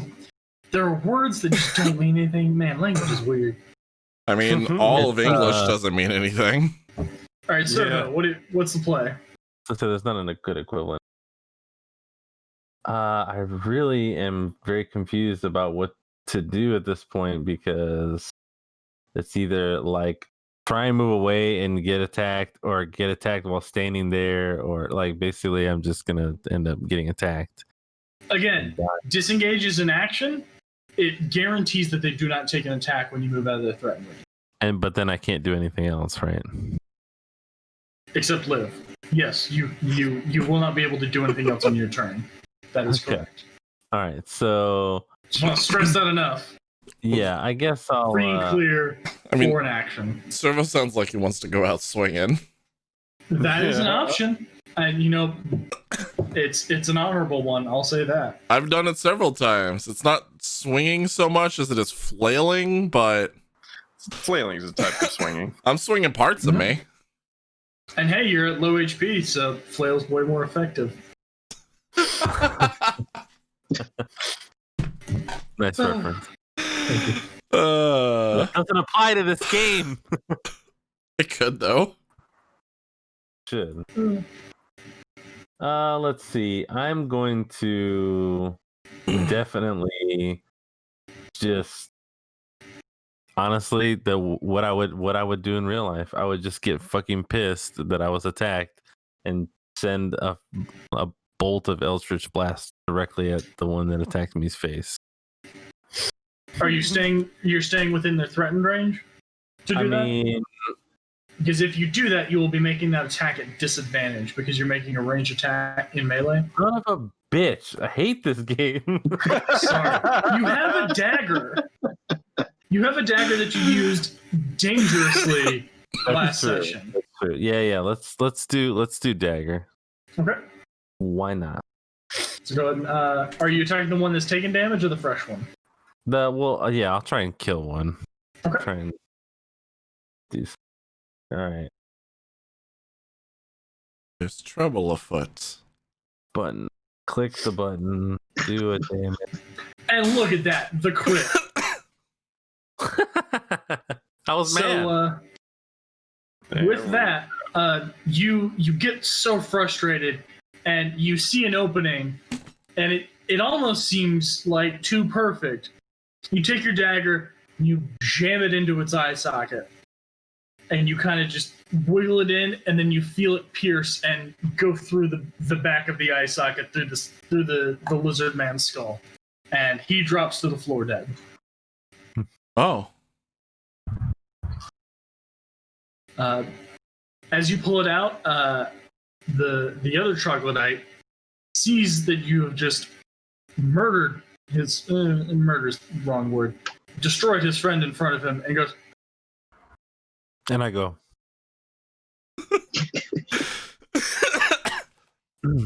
All right, Biff, it is now your turn. I'd like to take cry. Okay. Is that a spell? Yeah. So that would be your free object interaction. Where am I as opposed to where this thing is? I don't quite have enough range there because I don't want to hit Servo. I'm gonna move just a little bit over. Can you bonus action before an action? Yeah, absolutely. Just if you bonus action a spell, the only other spell you can cast as an action will be a cantrip. But I don't think that's going to be an issue for you. Okay. Then I suppose. Wait, do I still have jump active? Yeah, absolutely. I think it lasts like, is it a minute, 10 minutes, something like that? A minute. Yeah. Yeah. Each round 6 seconds. It's been 1 round. Am I able to? Well, if I jump, am I able to attack with the jump? Absolutely. Okay. Okay, that's what I wanted to like jump and down stab this thing with my axe. With 1 HP. You can absolutely do that. Okay. Mm-hmm. Listen, you got in there. I'm not gonna sit back and be the little Crik bitch. Just a reminder. I would like some revenge for. I told you. All right. Two crits. No punk bitch. You. I got plenty of crits. Whoa. They're all inside of my body. He's crit this session. It was a crit fail, but he crit. Oh, right. That's true. That's very true. Okay. Yeah, cool. go for it. Yeah. You know what? Seeing his friend die and having a gnome magically leap through the air at just an astounding level of athleticism, seemingly, he is shocked by this. I'm gonna have you roll with advantage for this. Yay. Yeah. You're gonna need it. So you jump towards him, you leap. You guys see the soles of his feet like light up underneath him, almost as if it was like a momentary like jet boost. And he springs through the air, axe flying, assuming you're like yelling something like a battle cry of sorts as you do this. You better. For the Crik. Hang on. Or just screaming out in rage, one of the two. Or silently doing it, which is so creepy. I was gonna say that sounds incredibly creepier. No, if anything, then I'm gonna be shouting revenge for the Crik! Alright. And you drive that axe down. Go ahead and roll So what am I rolling? D20 plus strength, or is it? So you're gonna if you're on your character sheet, you can go up to the top, you should see one that says advantage. You're gonna click on advantage and then click on right, we don't have your attack roll in there. No, Sorry, we don't have my attack roll in here. Roll 1d20 plus do you have proficiency with that? I don't know. Yeah. 1d20 plus 4. Okay. And you're gonna do it twice. Go for some crit fishing. so close. Close. You are so close. Oh man. Yeah, 23 is Valiant plenty to effort, hit. good sir. That's It's- a hand axe, correct? Yeah. So you're gonna roll a D6 plus 2. I also do this in Blade and Sorcery all the time. It's so much fun. Leap into the air with a hand axe. Yep. So yeah, you bring down your hand axe with great force, and as you're flying through the air, you come down and you make meaty contact with his skull. He is still standing, however. Zarkol. But did he look me in the eyes? Did he look afraid? Yes, he looked in your eyes, and there was pain and just a sheer shock. He's very surprised to see how this is playing out. You're also standing on his dead friend's body. Yeah, Good. his friend. Good. When I'm done, I'm pulling chunks of me out of both of you. I have a question. Yep.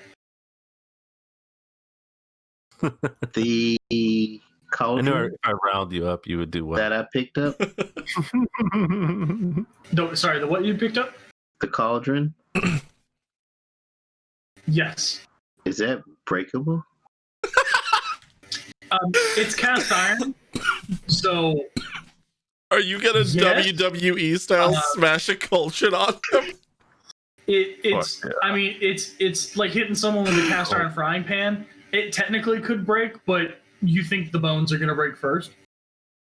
It still has all the stuff in it, right? There actually wasn't anything in it. It was upturned, so you just Okay. have an empty cauldron. Okay, good deal. Yeah, I want to crush the cauldron over his head. About Sure. this. So this is an improvised weapon. You will roll with your strength modifier only. Strength modifier. So just click on strength. Yes. So yeah, Biff's hand axe is still stuck in this troglodyte skull, kind of pulling him down. And your swing is just interrupted. It's just it's a little unwieldy. You're swinging around, a cast iron kettle, and while the thought is there, it's a little awkward. And you swing and bounce off the handle of the hand axe. Bless it. We had a kettle this whole time and we could have made mushroom soup. That is correct. Yep. I'm just No putting one that asked out me for there. the kettle. Honestly, not I a forgot kettle. about the kettle until just now, but I'm so glad it's a You thing. didn't play Green Hell with us, did you? It's not a kettle, it's a cauldron. A cauldron, yeah. Whatever. Are you doing anything else on your turn? No. Was that my only action? Do I have another attack action, or was that movement? and That was attack? your attack action and Okay. some of your movement. You still have a bonus action. You can spend key to do something else if you would like. If I spend the key, would that allow me flurry of blows, or is that just one attack? No, you can do flurry of blows. I think. Hold on, let me double check. Yeah, immediately after you take an attack action on your turn, you can spend a key point to make 2 unarmed strikes. Yeah, let's go with that one. Just to be clear, with martial arts, martial arts allows you to make an unarmed strike as a bonus action for free. So flurry of blows gives you 2, which is obviously better. But in the future, if you're out of key, let's say, you could still use a bonus action to make 1 unarmed strike. But that has to be an unarmed strike or a strike with a monk weapon. So if you want to use the cauldron in the future, you cannot take the martial arts feature to use the bonus action, but you can still flurry of blows. Can I turn the cauldron into a monk weapon? No. Monk weapons are very specialized. It would take years of training to learn how to proficiently fight with it. I can't attach it to the end of a stick like a lantern and Just put the cauldron on the end of your hand like a cestus. We're getting away Ooh, I here. love We can talk about this later. The answer is still no, but yeah, I'm gonna use the key point with the flurry of blows, sure. and that's just a monk unarmed, right? Yes. Yep. 1 monk, or you make two unarmed strikes. 2. Yep. Yeah, both of those hit. You let the cauldron down to your side. And you just whoo-ha! And hit him twice. And 2 quick strikes, and you hit him directly in the chest. You feel his chest cavity cave in, and he slumps over on the floor dead. Getting used to that.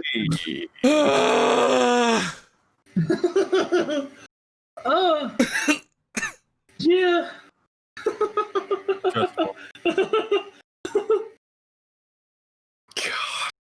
I just look at the start. They're not right next to me, so it's fine.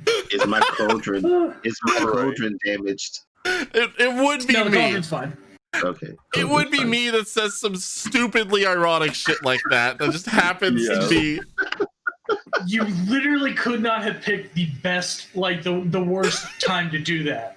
Like crawling through an unfamiliar space where there are 2 camouflaged enemies that, like, you've not run into before. Troglodyte. This is the first time seeing troglodytes. Like, listen.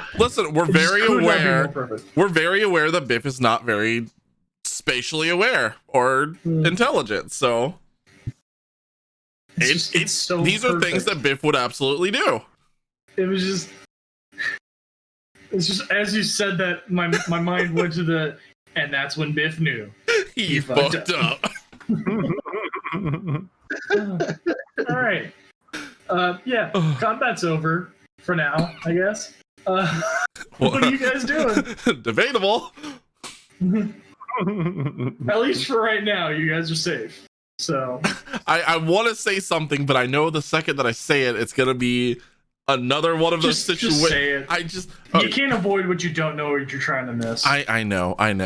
So guys, that was the only sound that I heard in that room. Do we want to go check it out? There might be stuff on the dead bodies. I was gonna ask, do we know if those were only 2 in there? Couldn't say. Could not say for sure. Well, I'm pretty sure that the sound of them attacking me and the sound of me yelping would have hopefully triggered something else if it was in there. Yes, the small one has a good point. Yes, and I also believe with his good point, he's more than capable of going and checking a second time. Don't you think? Can we send Bocephus through? No. Yeah, you absolutely could. Not gonna be able to see anything. Yeah, you just be throwing a wolf skull down a hallway or a small cavern. Like, you can see if anything attaches or attacks from the. Okay, I see where you're going. I just want to throw out that's not the worst idea ever. Like, I mean, can I put a wolf pelt on to make it more believable? Or how about this? Okay, I will cast Mage Hand and use Bocephus like a hand puppet and make him float down through the tunnel and see if anything tries to attack him. Servo, go ahead and check the box at the top of your character sheet that says inspiration. Yeah. So I don't think this has come up before. No. Inspiration is a token that you can use to get advantage on any roll in the future. Okay. So it's just if you're like, oh, I'm gonna do something like challenging, or I really just want to destroy this thing, you say I'm gonna use inspiration, and you'll roll with advantage. Oh yeah, it doesn't say anything. Yeah, it should just I think it's a checkbox on Roll20. Oh, okay. Oh, so the little dragony thing is supposed to be a check. And then I roll for. Nope, there's no roll. Oh, you cast Mage Hand. Right. Everybody sees a small blue spectral hand appear, and Servo. I keep forgetting your name's actually Servo in game. Servo, you see Servo like kind of messing with the skull in it, and like you see him manipulating stuff, and then he turns and the skull starts talking to you like as he's using it as a marionette. And you successfully are holding your puppeteering. Before Bocephus goes through, I put my hand on his tiny little shoulder, and I'm like, "Be careful, my friend. If there's any trouble, it's just a skull." Yeah, you put a hand on an imaginary wolf shoulder, and you utter that.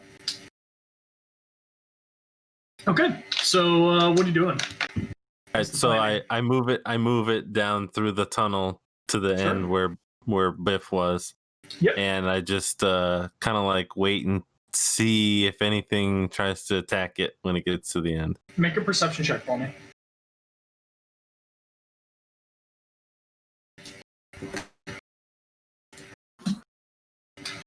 You're kind of leaning down, manipulating the mage hand, and you don't see or hear any reaction of any sort.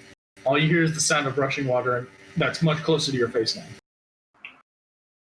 Okay, so I bring it back to me then. Nope, there's nothing in there, guys. It seems pretty clear, or at least nothing wanted to attack the skull. Can I just say that I really wish that we would have done this earlier? Well, nobody asked. Do I need to pick my cauldron back up? Yeah. At the end of the fight, you would have picked it back up. Okay, I picked my cauldron back up. All right, if Servo gave the all clear, I'll go ahead and crawl through. Okay. Yeah. Let's let you crawl through first. You got way more HP than both of us combined. From now on. Yes, I'll crawl through first. So, Zarkle, you move through, and you open up into a long, low cavern that has 3 narrow, twisting passages leading off into the darkness. There's a... Yes. Shit. It's off in the distance that you can't see right now. The air is thick with troglodyte stench, and the floor is littered with refuse from the monster's meals and gnawed bones of dubious origin. Can we follow through now? Disgusting. Is it clear in there, Dragon Boy? Can I make sure there's no other imminent danger around? You absolutely can. Make a perception check for me. We're learning how to play this game slowly but surely. Exactly. With an 11, you discover that there's no imminent danger around you. You do notice that some of the bones seem fairly fresh. Hard to say what kind of a body they came from, but they're definitely not, old and desiccated. They're from these troglodytes, you would have to guess. Between that and the stench, it's a pretty obvious tell. Can I tell what type? Were they like the orc bodies, or were they human, or Hard to say. It's a leg bone. The bone's just been gnawed on, and still got little bits of meat on it, but it's without having the whole skeleton, it'd be hard to tell. Well, I yell back. So far, it seems there's no imminent danger. Okay. Well, coming on through. Why not? Where's this at? Is it through here? Where's the hole?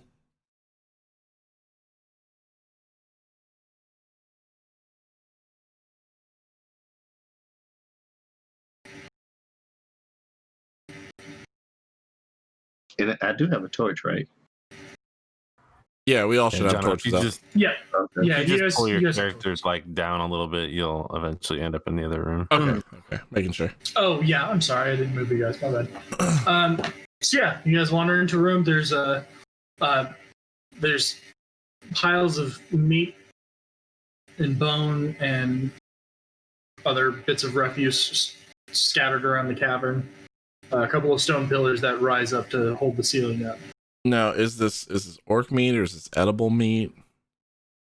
Well, I guess It all is- meat's really edible, but is it Yeah. fresh meat?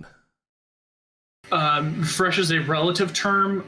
You do not think that this is safe to eat between the age, just looking at the bones, and also the stench. Okay. Do we know anything about troglodytes? I know that they fucking suck. Make a nature or history check, whichever's higher. Sure. They're both the same. Hmm. Hey, it looks like They're big lizard people. Very low. Yes. They have very sharp teeth and very sharp claws. But shit, then again, so do I. Yeah, and prior to this fight, you've never heard of them before, other than the name. Okay.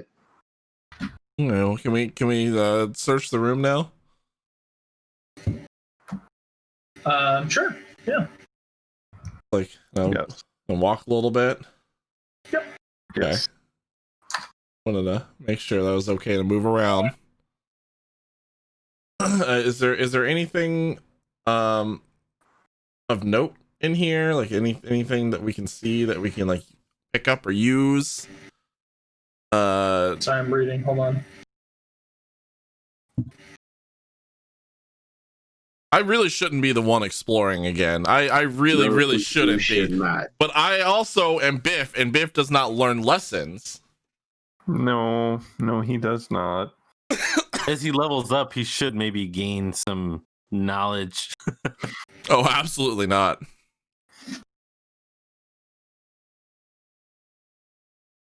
Thanos destined for his character to die. I'm just You don't see anything of note in the room. okay. Are there any sticks? There There are looks bones. there looks like a bunch of stick-like things around, so I want to know. Are Yeah, there any solid, there are, strong bones? I'm gonna say no because these bones have all been gnawed on to rip the meat off. Oh, okay. I would say nothing that you're comfortable using in any sort of crit construction. Damn. Get out of here. Decoration, maybe. Servo? Servo, that's your key. You can put some shoulders on Bucifus. No. If there's a decent skull around, though, I'll pick that up. Is there Make an any? investigation check. Is there anything in this little crevice? Who's making an investigation check? You stop poking your head Servo is. in the caverns, Biff. No, it's what I do, As Biff pokes his head into the cavern, I need everybody to roll initiative. motherfucker. No. I'm kidding.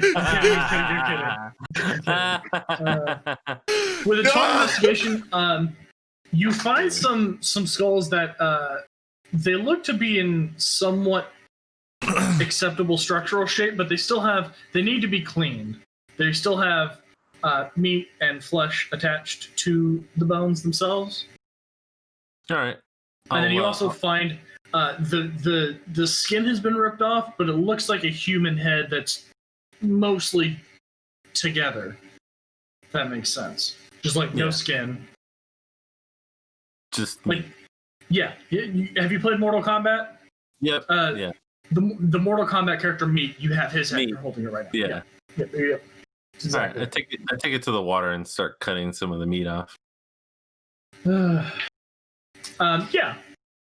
It's going to take you. You think it'll take about a short rest, or you can do it during your next long rest to truly clean it, like professionally. Fair enough. Yeah. But you can absolutely start picking at it now. It's best to boil them.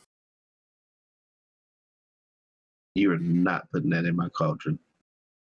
I'm just saying. He's not wrong. I've done it before. I'm just saying that's how you do it. He's not wrong. It's easier to pull it off with a bone. Not going in my cauldron. Then I'll find How do you think we made two different frame of soup? references here. How do you think we made soup out of the Crik? I'm talking about life. You gotta pull the meat from the bone, and you use the bone with the marrow, and you make some broth, and it's fine. Yeah, sure. It's already disgusting in here. So anyway, awful. is there anything in this little crevice? Can I like peek in here? You peek into the crevice. It's a fissure that goes back about 20 feet. The channel gets smaller and smaller. There's nothing of note inside, though. Oh, okay. Important. Doesn't interest Biff. Not sticks, not cricks. But is Biff still tied to my rope? Yeah, but at this point you let go of it, so I'm just kind of like walking around. There's a rope just kind of dangling around me like a long ass tail. And I don't mind it. It kept me out of like some danger. I didn't die because you guys pulled me back. Biff, I am sorry. There are some crude wooden stakes along the cavern walls, holding up remnants of a kill. Can I take them? A kill. Yeah, you can take them. Okay, there's stakes. Yes, 2 wooden stakes. Like prime rib or The wooden stakes. STAK. Yes. answer the question. Kind of vampires with. Not prime. Definitely. Definitely subprime. Considered they're covered in rotting flesh juices. Oh, okay. Yeah. Good. Delicious. So what are you guys doing? I'm still poking around. Yeah, I was gonna say we're just gonna keep moving through the cavern. Biff, Yeah. as you approach, can you see that? Yeah, as you approach that little cross-hatched area, it appears the troglodytes have blocked off the southwest passage with a crude plug made of mud and wattle.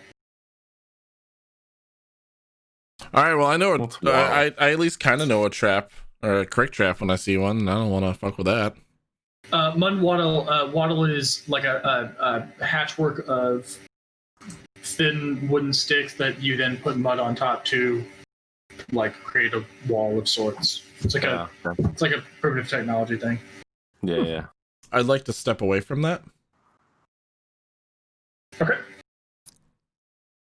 I've done my extreme curiosity exploring. I'm all right. Actually, make an investigation check. At the wall. Yes. Okay. All right. Investigation 3.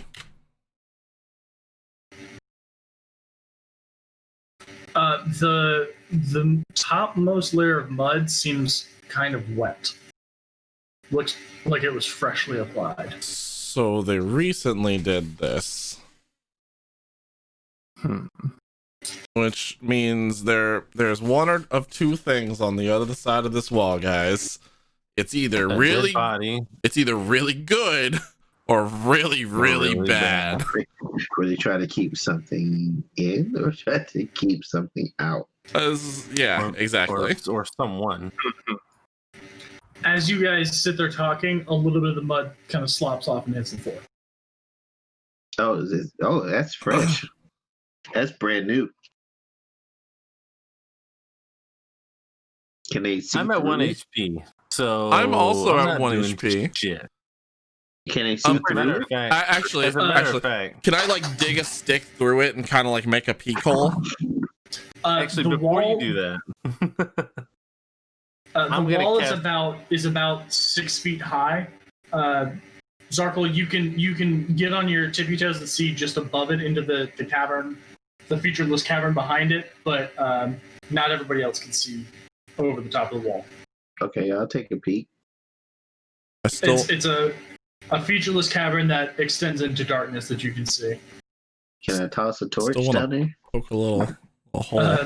I just want what was Servo's before anything happens? Oh. I was gonna cast False Life on myself to give myself some extra hit points. How long does that last? I think it lasts an hour. Yeah. Yeah, sure. Yeah, go ahead and roll a d4 plus 4.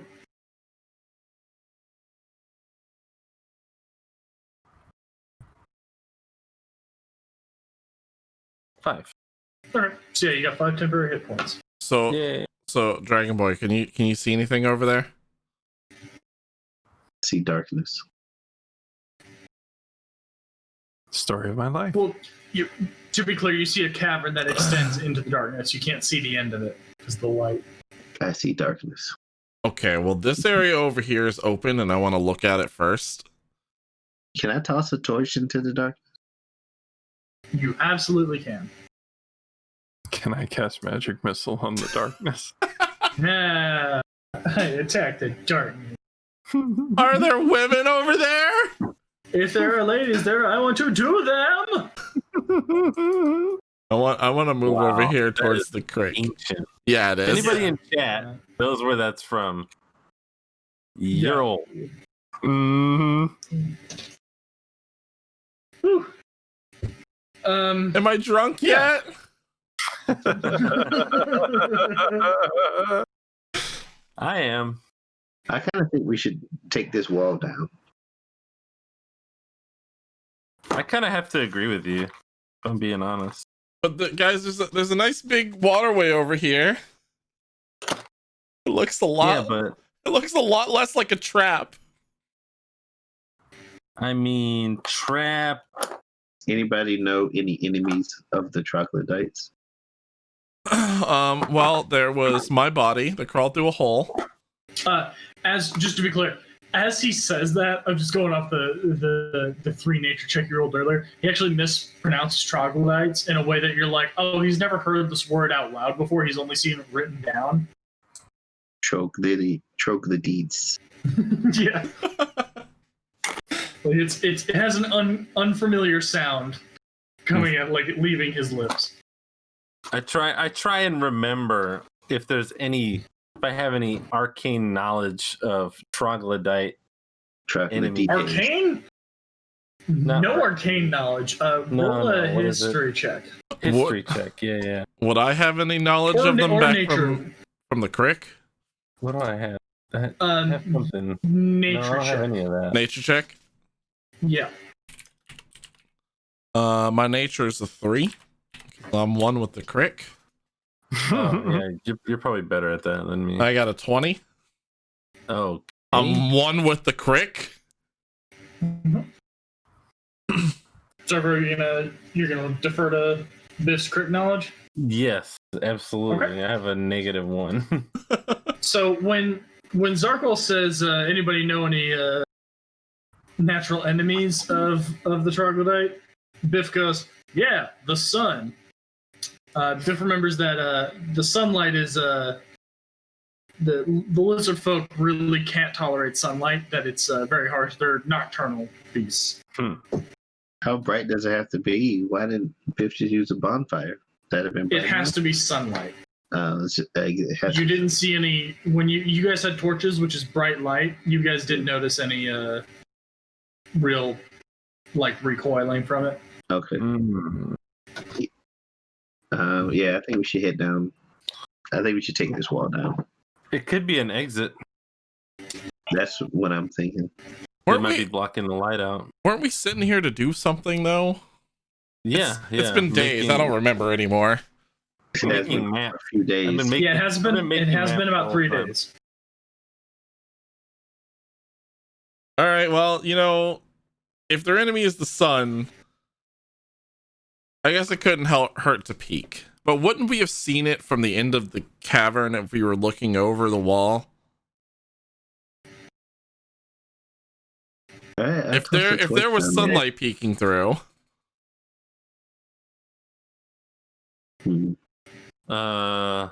No, because this is the other side. That's surprisingly good observation for Biff. Near-death experiences 2 times within 2 days kind of puts you in that situation, I guess. It's like when the Crik was on fire, and I had the wonderful idea of let's leave the Crik. Yeah, true. I did have to toss a torch down there. I mean, the Crik wasn't on fire; it dried up. Oh, that's true. So you toss a torch into the into this darkness passageway of sorts. Yeah, the darkness. You see that the passageway extends about 40 feet in front of you, and you see some rock pillars that drive up. Unfortunately, the angle that you're standing at, you don't notice anything else really that's that you couldn't see prior from your field of view. Right. You do, however, hear a familiar screech, and a familiar screech, and I just want to make sure I get this right. You woke up more Sturgis, didn't you? Yeah, no, we need to put some more mud back. You chose the fucking trap instead of the beautiful little Crik over here, and now you woke up some more Sturgis. It wasn't a trap. Calm down. You hear?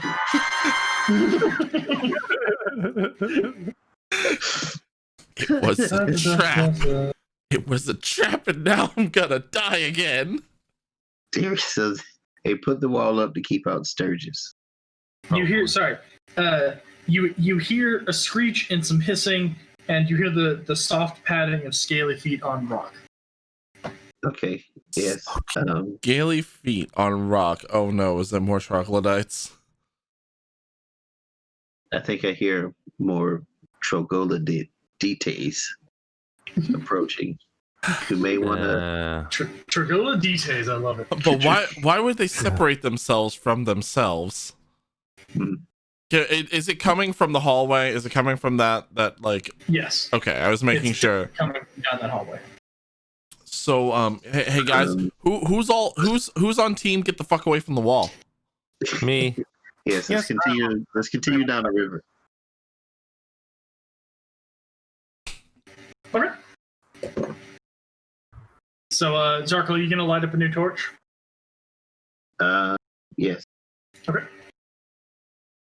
So you guys are pushing down the river.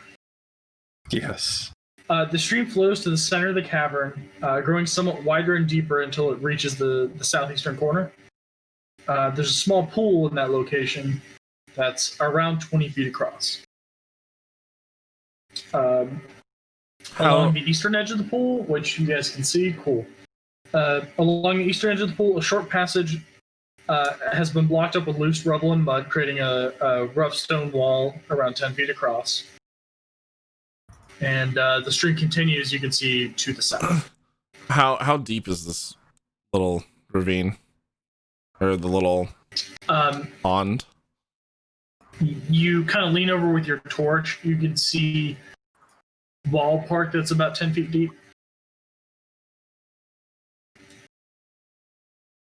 Might need to carry Biff. Well, you see, whenever there's a nice deep part of a creek, normally I'm a little concerned that there's things that live in the bottom of the creek. So does anyone have anything to like throw into there? I got some rocks. We can like sink them in there. That's you. We do. You're right. I'm gonna throw some like a handful of rocks into the center. Sure. No, tiny man. What lives in 10 feet deep pond? Roll a d4 for me. Anything. And then roll a d4 and add 2, Biff.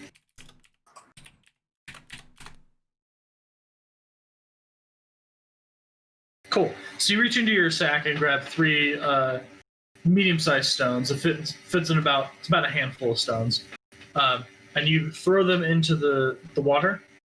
And what do you do?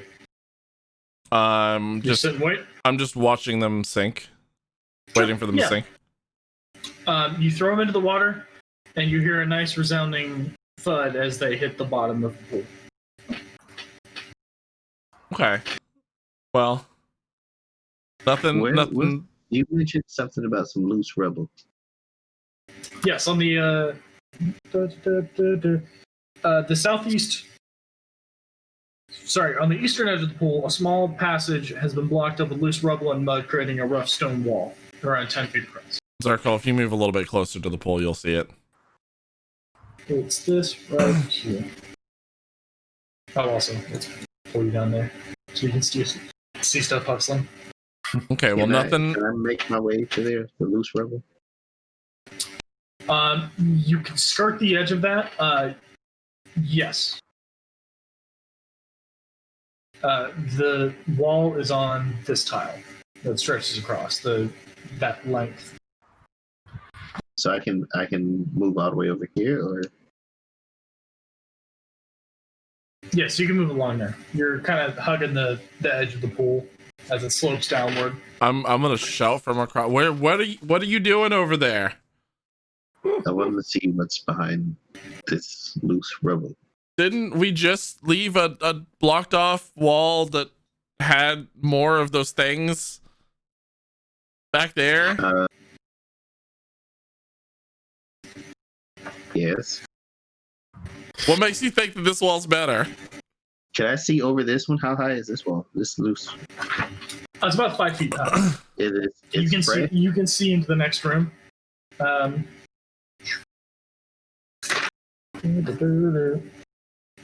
You gaze into an extremely large cave, lit by faintly lit by natural phosphorescence.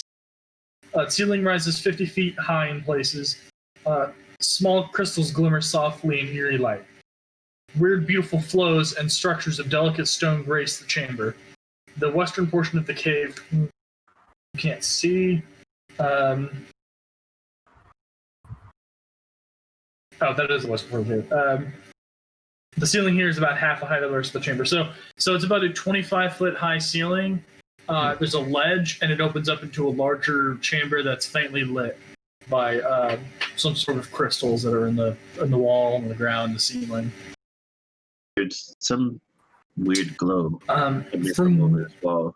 From where you're at, you can see a few. I don't know how to pronounce this. Hold, please. Didn't think I was going to have to look up how to pronounce it. You know, while you're Tragola details. While you're doing that, just before the big dragon boy gets us killed, I'm gonna walk over to this wall and I'm gonna carve in Biff's Crik, just so everyone knows that this is mine. This is my area. And for when we die, and you can also bury me here. It's 10 feet. That's like 7 more than I am, so it's fine. This is fair.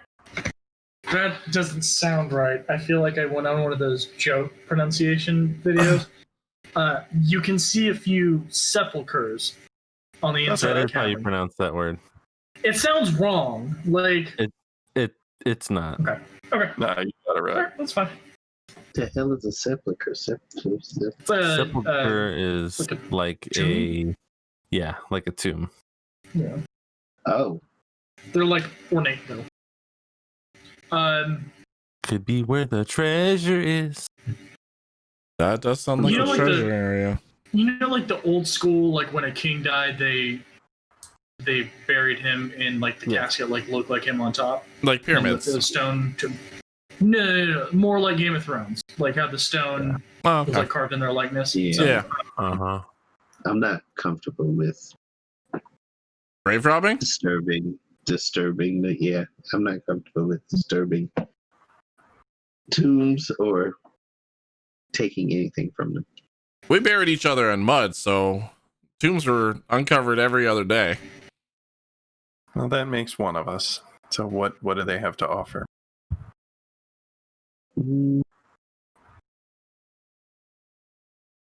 There's some tombs back here and some weird glow, but I'm uneasy with venturing any further.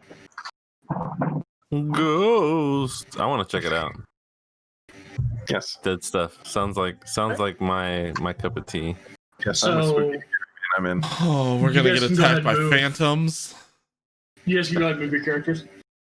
We're gonna get attacked by phantoms. I don't know why I'm following you guys. I just want to live here with my Crik. You don't have to follow. Then I'm alone in this place where I almost died. No, Zarkal's staying with you.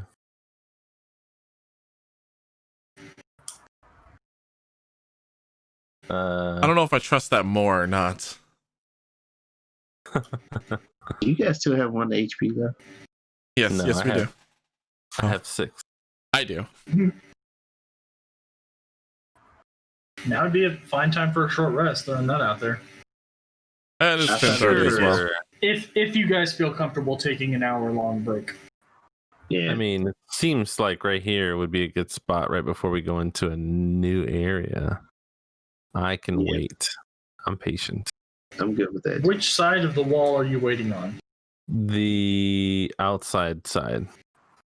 The Crik The side. side with the tombs on it? The side with the Water. Yeah. No. Oh? Not the water. I trust the tombs more than the water. I love that the lights are reacting to like your speech behind you. That's so great. Okay. So, I mean, you guys can choose to short rest in different places if you want. I choose That's the an tomb option. side. Okay. I'm gonna choose the Crik side because it makes me more comfortable. Sure. Zarkle? I'm staying on the side where the tomb is, Okay. just outside of the. Yeah, you're Crik side with me. Okay. Hustlin, what are you Hustlin. doing? I'm going to. I want to venture further into this crypt. So you're not going to rest with us? Well, I mean, to They're be taking- fair, he hasn't taken any damage. yeah, that's what I'm trying to consider. Is I haven't He taken can any. explore while you guys rest. That's I was just checking. I'm All right. on. Yeah. I'm down with it. I'm honestly Which a one little I do, shocked that I'm highly motivated by treasure. Servo. I'm honestly a little surprised you didn't crawl into one of the tombs for your rest. I'm going to rest first. And then maybe if I feel comfortable, I might. Can I spend some hit die and recover some HP or something? we will come back to that in a second. Okay. Hustlin, what are you doing? You said you're exploring? Yes. Does it say how long it takes for my breath weapon to come in? Long rest, probably. I think most racial stuff is long rest. After you use your breath, you can't use it again until you complete a short or okay. It says short or long. Short rest, yeah. Yeah, then you're good. So yes, I would like to just start investigating some of the more nearby stuff. Okay. Do I, Yeah. do I see, So, do I see anything maybe semi-ornate or can you read Dwarvish? wait, Orcish? Dwarvish. Dwarvish. Can anybody read Dwarvish? No. No. I don't think so. Well, we Okay. had this conversation before. Really updated. So yeah, all these tombs are inscribed with Dwarvish runes. You can't make out what they say. There are 23 in total. The lids are carved in the likenesses of dwarves in armor, but not knowing what they say, it'd be hard to really tell. There are a couple that have more inscriptions on there, but What's who's to know what it actually says? Hey, what's the height difference between a dwarf and a gnome? Gnomes are 3 to 4 feet high normally. Dwarves, I believe, are 4 feet and up. So what you're saying is I can potentially get some armor out of this expenditure. Well, yes. Between 4 and 5 feet tall. While yes, most armor, if you're gonna change sizes like that, will have to be reworked at least a little bit by an armorer. If you were to find a set of gnomish armor, sure. But dwarvish armor, while you could take it with you, you would have to get it refitted, like the straps and such, and have it reworked a little bit for your size. That's fine. If I make it back to a town eventually. So hustling. Yes. Is there, everybody else is just doing the short rest while hustling explores a little bit? Yep. Correct. Okay, cool. Circle? Is that cool? Yes. Cool. Dope. Hustling, what are you doing? Okay. It's very so- important that we do this in this order. So yeah, you see when you're walking through, you see this one, and this one have additional runes inscribed that look a little. There's more writing on the tombs, but again, without knowing Dwarvish, you couldn't really even begin to understand it. Oh wait, Biff knows Gnomish, yes? I know Gnomish, correct. That's written in Dwarvish. Is it? Oh. Yeah. I it's could have the been reading script. Dwarvish this whole time? Oh my. Geez. So that door Let me back hold there on. that I got lit on fire with? Let me double check. what I believe. I think at least you would know the alphabet of it. I'm gonna be so upset. I still would have opened the door though. It's fine. Let's be honest. He's like, I'm pretty sure this says fire. Must be lit AF. Let's open this shit up, baby. Yeah, that's about right. Yo, there must be some fire goods back here. Let's open her up. Yeah. Oh, okay. So you can physically read the letters, but you do not understand what they're saying. Akin to using, like, you can look at the Latin alphabet and see a Latin word, but you don't know, what Invictus means. Okay. That makes sense. So it doesn't really help us much. Not at all. Sorry, I didn't want to like go down that route. I know Gnomish is weird because it's a different spoken language, but it uses Dwarvish script. It's like Spanish. Yeah, it's like anything Latin based. Yep. The letters look the same, but it's a different. Mm-hmm. Yep, that is absolutely correct. Okay. It's just unique in that most languages have their own individual script. Gnomish is, I think Gnomish and one other language is shared, but Gnomish is the important one. Alphabets, at least. But yeah. So what are you doing, Hustling?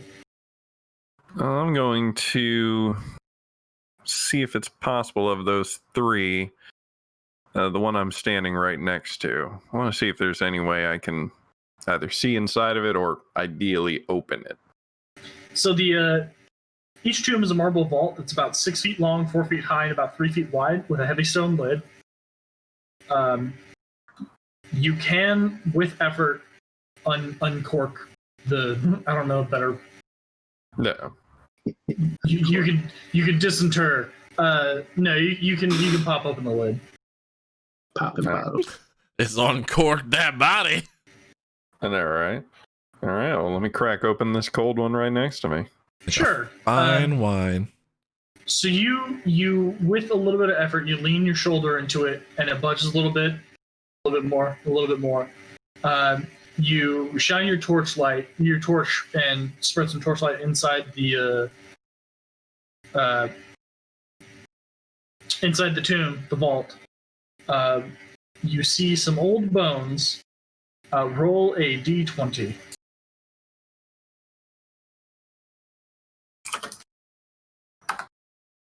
Ugh. Cool. You see a ring that glimmers gold on the bone's finger. It appears to be a dragon holding its tail in its mouth. Looks valuable to me. I'm taking it. Okay, you reach in, pop the ring off. Yes, absolutely. Okay. You just put it in your pocket. Does it fit me? Yeah, I mean, in theory, it should. I'm a slender species. Yeah, and like dwarves are pretty stocky, even though they're smaller people. You slip the ring on. You find it doesn't fit on your ring finger. It fits on your pinky though. Perfect. You put it on? Oh, absolutely. Okay. I feel like there's a Tolkien lesson in all of this. Perhaps. What are you doing? What are you doing next? Well, let's see. How about you guys are kind of camping on the wall. Zarkul and Servo can see him rolling, like kind of roaming around, and you hear the sound of him scraping, the stone lid off. But you guys are just kind of sitting down, resting, not really paying too much attention to him while you regain your strength. I'm paying attention. I mean, I guess not paying enough attention to get up and do anything about it. Oh no. Not that you would be caught off guard or anything. Hold on one second. Let me grab the bag of chips. Think about what you're doing next, Miz.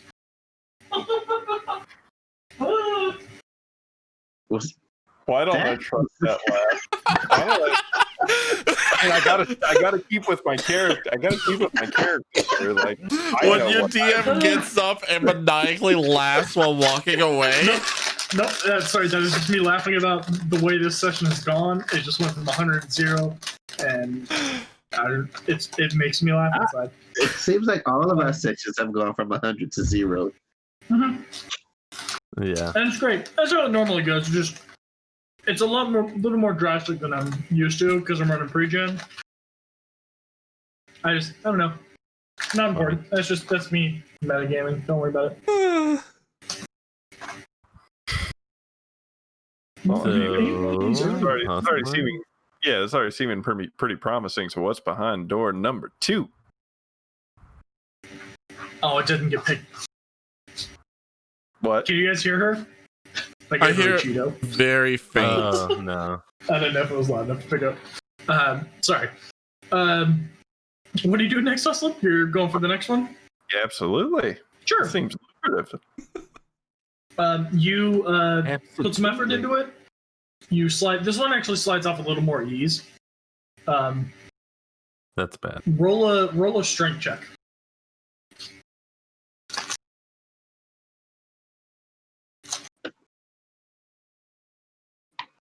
Oh, yeah. Okay, yeah.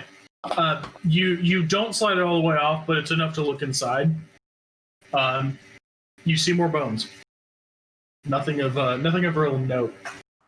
Looks like desiccated remains to some clothes that have been in there for a long time. Well, that couldn't have been the only valuable person in here. So, door number 3, baby.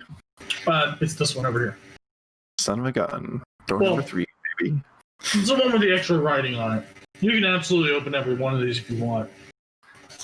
No, I just want the important ones. Okay.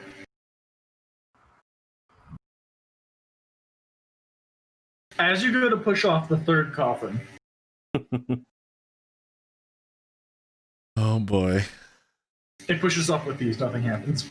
I'm sorry. It's too easy to bait you guys. Like, you slide the coffin lid off, and as soon as it gets even a little open, you see a glimmer come from within. Jackpot! As you slide it off, you see that the bones are the arms are crossed over the front of the body, and it's in its grasp. In the center of the body, on top of the bones, is a very finely crafted warhammer inset with some kind of gemstone. Well, looks like it is payday for hustling. That's mine.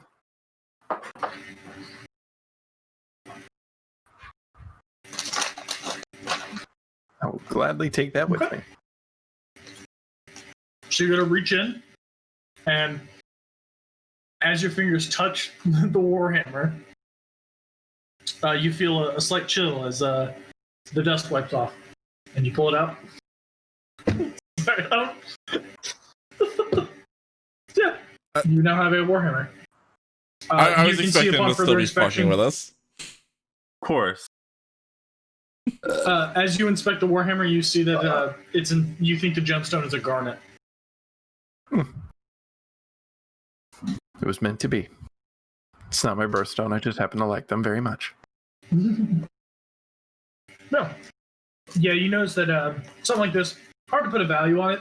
It's definitely worth some money. It's very, very well crafted. Wondrous. Okay. Well, I guess that's about as far as I should go. I can't really hear anybody, and I know my human shields are too far away from me, so I'm going to head back to camp.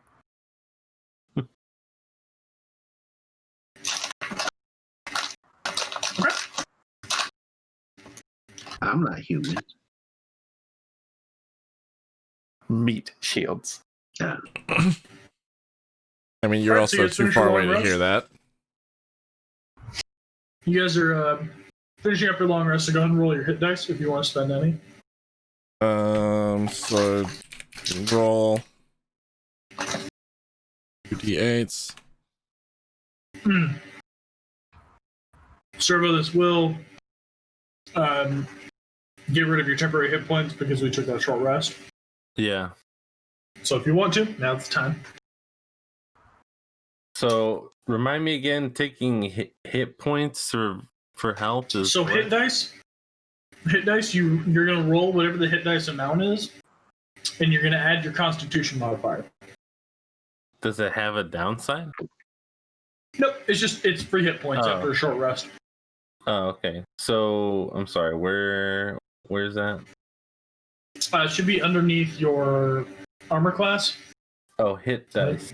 Yeah, or under your HP. So I have 3. So And then what's the modifier? I think it's a D8 for you. That sounds wrong. I think it's a D6. modifier is what? Your con modifier. Constitution modifier. 2. Oh wait. Oh, you're a D8. Yeah. So mine's +1. I forgot to add my Constitution. So you get 13 hit points back. Yep. I get 13. Oh, No, how John many does. do I get? You spend as many as you want to roll. And like I told Jonna, you can roll one at a time. So if you roll, like shit on the first one, you can spend another dice. There's no penalty. Oh, okay. So You don't have to commit to a roll beforehand or anything like that. I guess.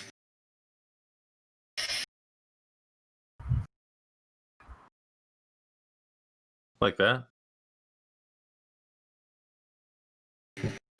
Is your Constitution modifier 1? No, it's 2. Okay, so you'd technically be rolling 1d8 plus 2 3 times if you wanted to use all 3. 1d8. But we'll use those rolls. Yeah, we'll use those rolls. You get 10 and then plus an extra 6. It's 16. Oh, okay. I'm just You'll happy get to that not con be at modifier 1. for each roll. And okay. All right, half's not bad. Wait, I have dark vision? Yes. I also have dark. Yeah, you two can see past the torchlight another 20 feet, but it's in gray. That explains it. Like it's in grayscale. Yep. Yeah. Does that show for y'all? I actually don't know if I set that up. I right, don't honestly. think it does. I think I only see the Yeah. torchlight.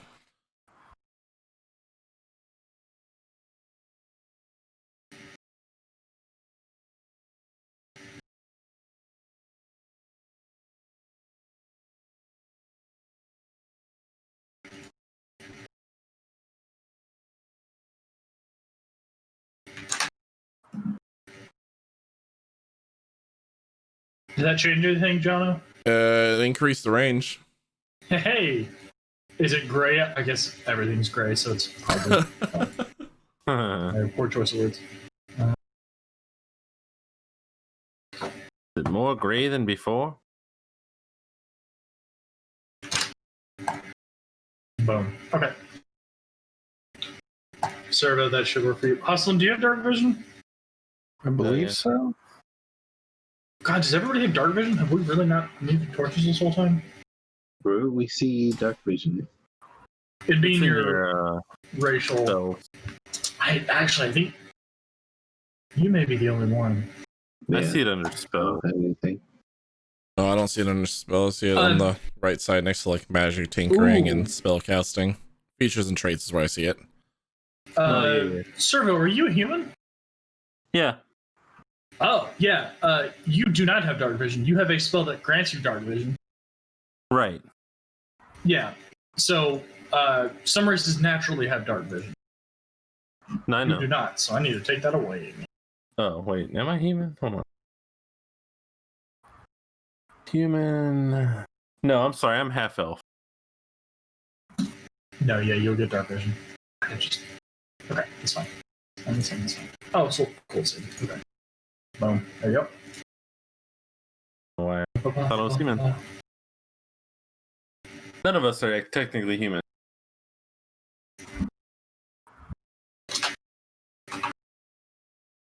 Who is a human? Ballin. When Ballin Ballin human? was human. No, yeah. Ballin was Tifa. I thought he was Tifa. No. No, Hustlin is You're Tifa. Hustlin is. Yeah. Bala was tiefling. I thought they both were because they knew each other. No. Or he knew the family. No, this is the first time we've had a tiefling because we made the whole The Tomato Man jokes. Yeah. And they did not know each other. Yeah, they just have somewhat similar sounding last names. Yeah, he thought he knew the last name, but that was okay. That was a goof. That was a gab. I'm sorry. The Dragonborn is the only one who does not have dark vision. I mean, oh, that sucks. So yeah, at the very least, why did you? At the very least, Zarkul will need to carry a torch at all times to see. Yeah. So, you guys finish your short rest. What are you doing? What's the plan here? I was gonna explore. Okay. Looks like Hustlin's already done some exploring. Now, Yeah, Hustlin, are you telling them all of your spoils of war? Not orc. Did you find any armor that looks like something that I could possibly wear? Did any of them look fancy? Nothing particularly fancy. This little hammer I've got here. It's about as fancy as it gets. Nothing that fits you though. To be clear, the hammer is very large. It's a war hammer. It's big. Nice. It's not a hammer that can be used on the forge. Easily, no. Okay. Yeah, It's a hammer built for battle. Yeah, it's a war hammer, not a forge hammer. Well, we are looking for we don't know what type of forge. Isn't that what we're looking for? A forge? Well, I thought we were just told that we were looking for treasure. Yeah, treasure. Well, but the backstory that he gave you was that it was an ancient forge used by the dwarves. It's hidden somewhere inside these caverns. I mean, for all you know, it could have been lost to a cave-in a long time ago. So I guess I'm gonna check. I'll check this tomb that's like literally right here next to me. Can you ping it real quick? I'm gonna step into the room since I haven't actually seen the room yet. Ping. You're gonna click and hold. There you go. Yes. Okay. You're just opening it up? Yeah. Okay. As you open this one, nothing happens. It's just bones inside. Don't worry, guys. We only have 19 more of these left to open. Should you so choose? I'm gonna walk a little bit inwards. Is there anything that I see on any of them? Yeah. So you walk inwards. You see 3 that have already been opened up. Apart from that, you see letters that you understand are letters, but you don't know what they say. You don't know the language it's written in. You can surmise that it's written in Dwarvish, and it's not Gnomish. It's probably Dwarvish, but can't understand any of it. Okay, and I don't Still see. looks like god dang gibberish. I don't see anything else in this room. There's nothing to note besides tombs. Tombs are the big one. Yeah. That is it. You do see this cliff to the side is slopes down, and there's a large cavern that opens up that's dimly lit by crystal structures embedded in the walls and the floors and the ceiling. Is that all I see? Is just crystals? I can move over to the edge of the cliff. I can't see anything else. Make a perception check for me. Oh, 1d20 plus whatever my perception is. I'm not very perceptive.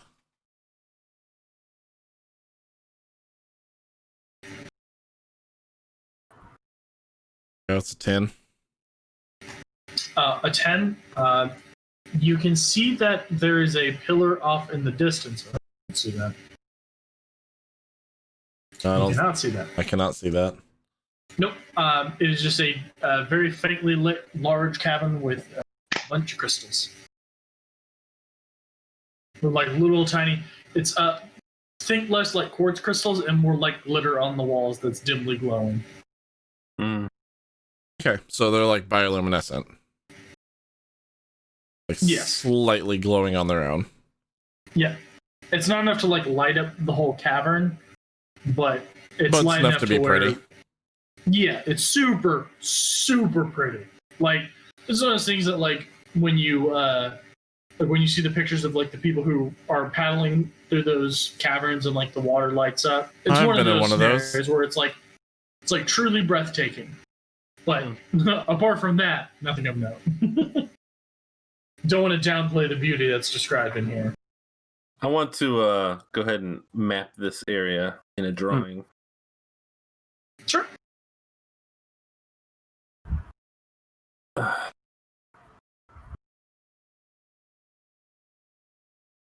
Zarkal, you still refusing to come in? No pressure. No pressure. No pressure. I wanted to know where your stance was still. I ask my holy symbol for forgiveness for desecrating these tombs.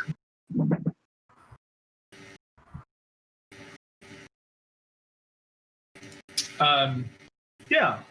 Sure. So there's no way out of here, right? It just opens up into a. You say it was that you can see. No. I've seen two exits inside of here. I think. Yeah, there are a number. There's a path that leads north out of the cavern. There's a small stairwell that leads down into the large. I keep hesitating to say cavern. The large cavernous area below. Oh yeah! Wow, it is already 11 o'clock. Yep. We can stop here for the night if you want. It's a pretty good spot to stop at. I just have a trip in the morning. I don't want to run. No, yeah. That's fair. I still have to eat dinner. That's a good stopping point. I'm good. That's an aggressive need too. Yeah.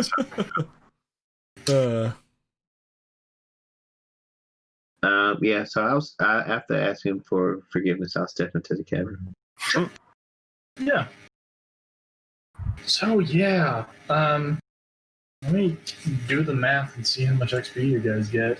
It's unfortunately not a ton. The troglodytes are CR 1/4. So for a party of 4, you're expected to fight 4 of those at a time, and it'd be like a relatively hard challenge, which I think is baloney. Considering they almost double team one shot me. Yeah. 4 would have been horrible. Yeah. You would have been pulling back a new doll for Servo. Right. Damn, that would have been cool. Just mage hand Everybody's gonna puppeteer me. Look at me, y'all biff. I like sticks. Everybody gets 75 XP for that. I can't wait until you die now. That's going to be so fun. Oh, God. Okay, 75 XP. Good lord, yeah, everybody records 75 XP. Oh my god. I'm shocked you didn't do that with Bones. Remains. Yeah, he's a druid. Let him return to the earth. Back. Yeah, he did pester them about Criks for 3 days straight so far. Exactly. Oh,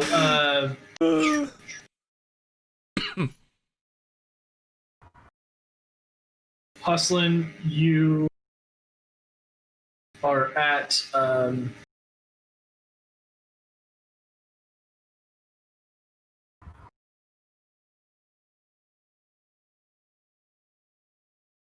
900 plus 200 plus 75. So 1175 right now. Okay. Did he get? You're a little bit behind the other peeps. Did he get 1 XP for each of the roaches that he ate? Wait, roaches? Oh, wait, roaches. While he was in No, they captivity? don't. roaches do not have a considerable amount of experience. His experience was not dying. That is the amount of That should be max that level. Yeah. All right. That's a good enough place to stop as any. I like it. It was fun. That was a fun session. Hell yeah. Yeah. Apart So many things happen. from that time that I crawled into a hole, this was a good time. What did we And learn casually tonight, almost kid? died again. Well, what did we learn tonight? Biff does what he wants. Yeah, Stop I almost crawling into killed it holes. every turn. The funny thing is that wasn't even your idea, like initially. It wasn't. No, Well, yeah. everyone was like, "Oh, there's a hole. Let's crawl through." And I was like, "I can fit in the hole, I guess." Yeah. It's like, sure, I'll do it. Why not? Volunteer Well, myself. now we have Bocephus as a backup. What do you mean as a backup? Why wouldn't that be the fucking primary from now on? Apparently, you like crawling into holes Because Your he's very head into valuable to me. pathways. Whereas you, on the other hand. Yes, and I think Servo will be more inclined to send you now that he realizes he can become a potential puppet. Truth. Yeah, that's pretty fair. That's such a mage handing a wolf skull. That's such a good idea. I don't think I've ever seen that in the 4 years I've been playing D&D. I'm gonna be honest. I don't think anybody's ever marionetted a skull with a mage hand. I'm gonna be honest. I at one point in the past played a. It was an idea from somebody else too, but I played a warlock that used mage hand, like thing from the Addams Family. Oh my god. And it was pretty amazing. Yeah. Sounds like it. I approve of that. Yeah. That's kind of where I got the idea from, but yeah. Dig it. All right. Well, our next session will be right before Halloween. Oh, And this session was already spooky enough.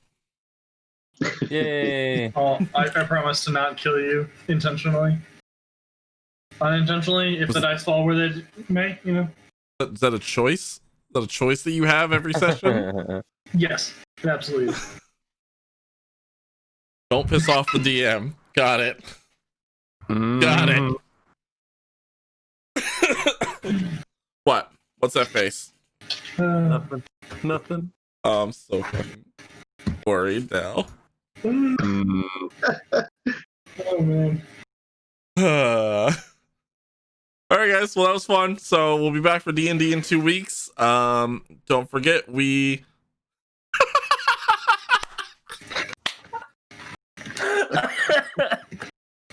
I thought I took it else wrong. Oh no. Yeah. We can replace one of those others. Get rid of something else. Yeah. To be clear, in the private chat, his server just went, "Oh, I don't have mage hand." Didn't even think to ask. I'm fucking dying. Well, oh, goodness. Podcast Sunday at 7, as always. What else do we have? Someone take over. Saturday, like that Sunday. Yeah. I guess. Yeah. Sunday. Don't forget, you can also grab a shirt from No Name Nerd using code RMNTGMRS for 10% off your order. We do have some new jerseys on there. We do have some Remnant Gamer jerseys on there that you can actually buy now. You can find those on our website or on the No Name Nerd website. You can also find the podcast on the audio platform of your choice, Spotify, Apple Podcast, Amazon Podcast now, Google Podcast, Stitcher, Deezer, anywhere that you find podcasts, including YouTube. Buzzsprout. Nice. Buzzsprout as well. That's actually where we have our podcast mainly on. So if you're on our website, you're checking out our Buzzsprout podcast. Yes, check out our bus sprout. No direct edition. Thank you for watching. All right. Anything else? Anything else to plug besides our wonderful DM? Hell yeah. Darby's Dungeon. Oh yeah, come check it. Go check out Darby's Dungeon. Currently in soft open. I'm frantically looking up when the grand opening is because I think it's soon. I thought it was it's real soon. really, really soon. Next month, November. Doesn't matter. Just go there. You'll like it. Yeah, go to Darby's Dungeon. Let her know I sent you, please. You can also shop the online store now, can't you? Isn't it fixed Yes, now? I believe the online store is back up. It is. Yeah. There you go. You need some nice stuff for your games personally. Go to Darby's Dungeon. If you want to pick up the book that this module is in, it's Tales of the Yawning Portal, available at Darby's Dungeon. But yeah, come and see us. Say hi. Let her know I sent you. Buy some stuff. All right. Sorry, that was the weakest ad ever. It's late.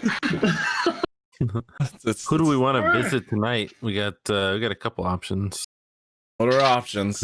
Stuff. Nier's on. Roll Tartarus 20. is on. I've got some other friends, random people. Rem. Up to you. Near. All right.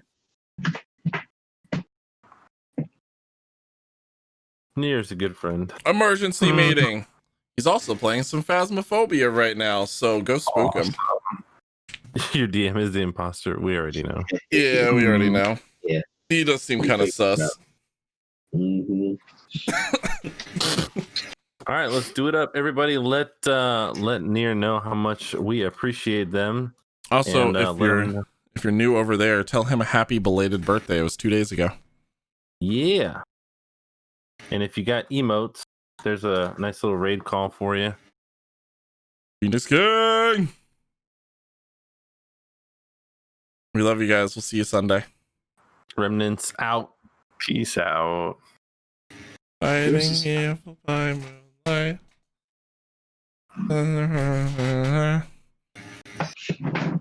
Hilarious.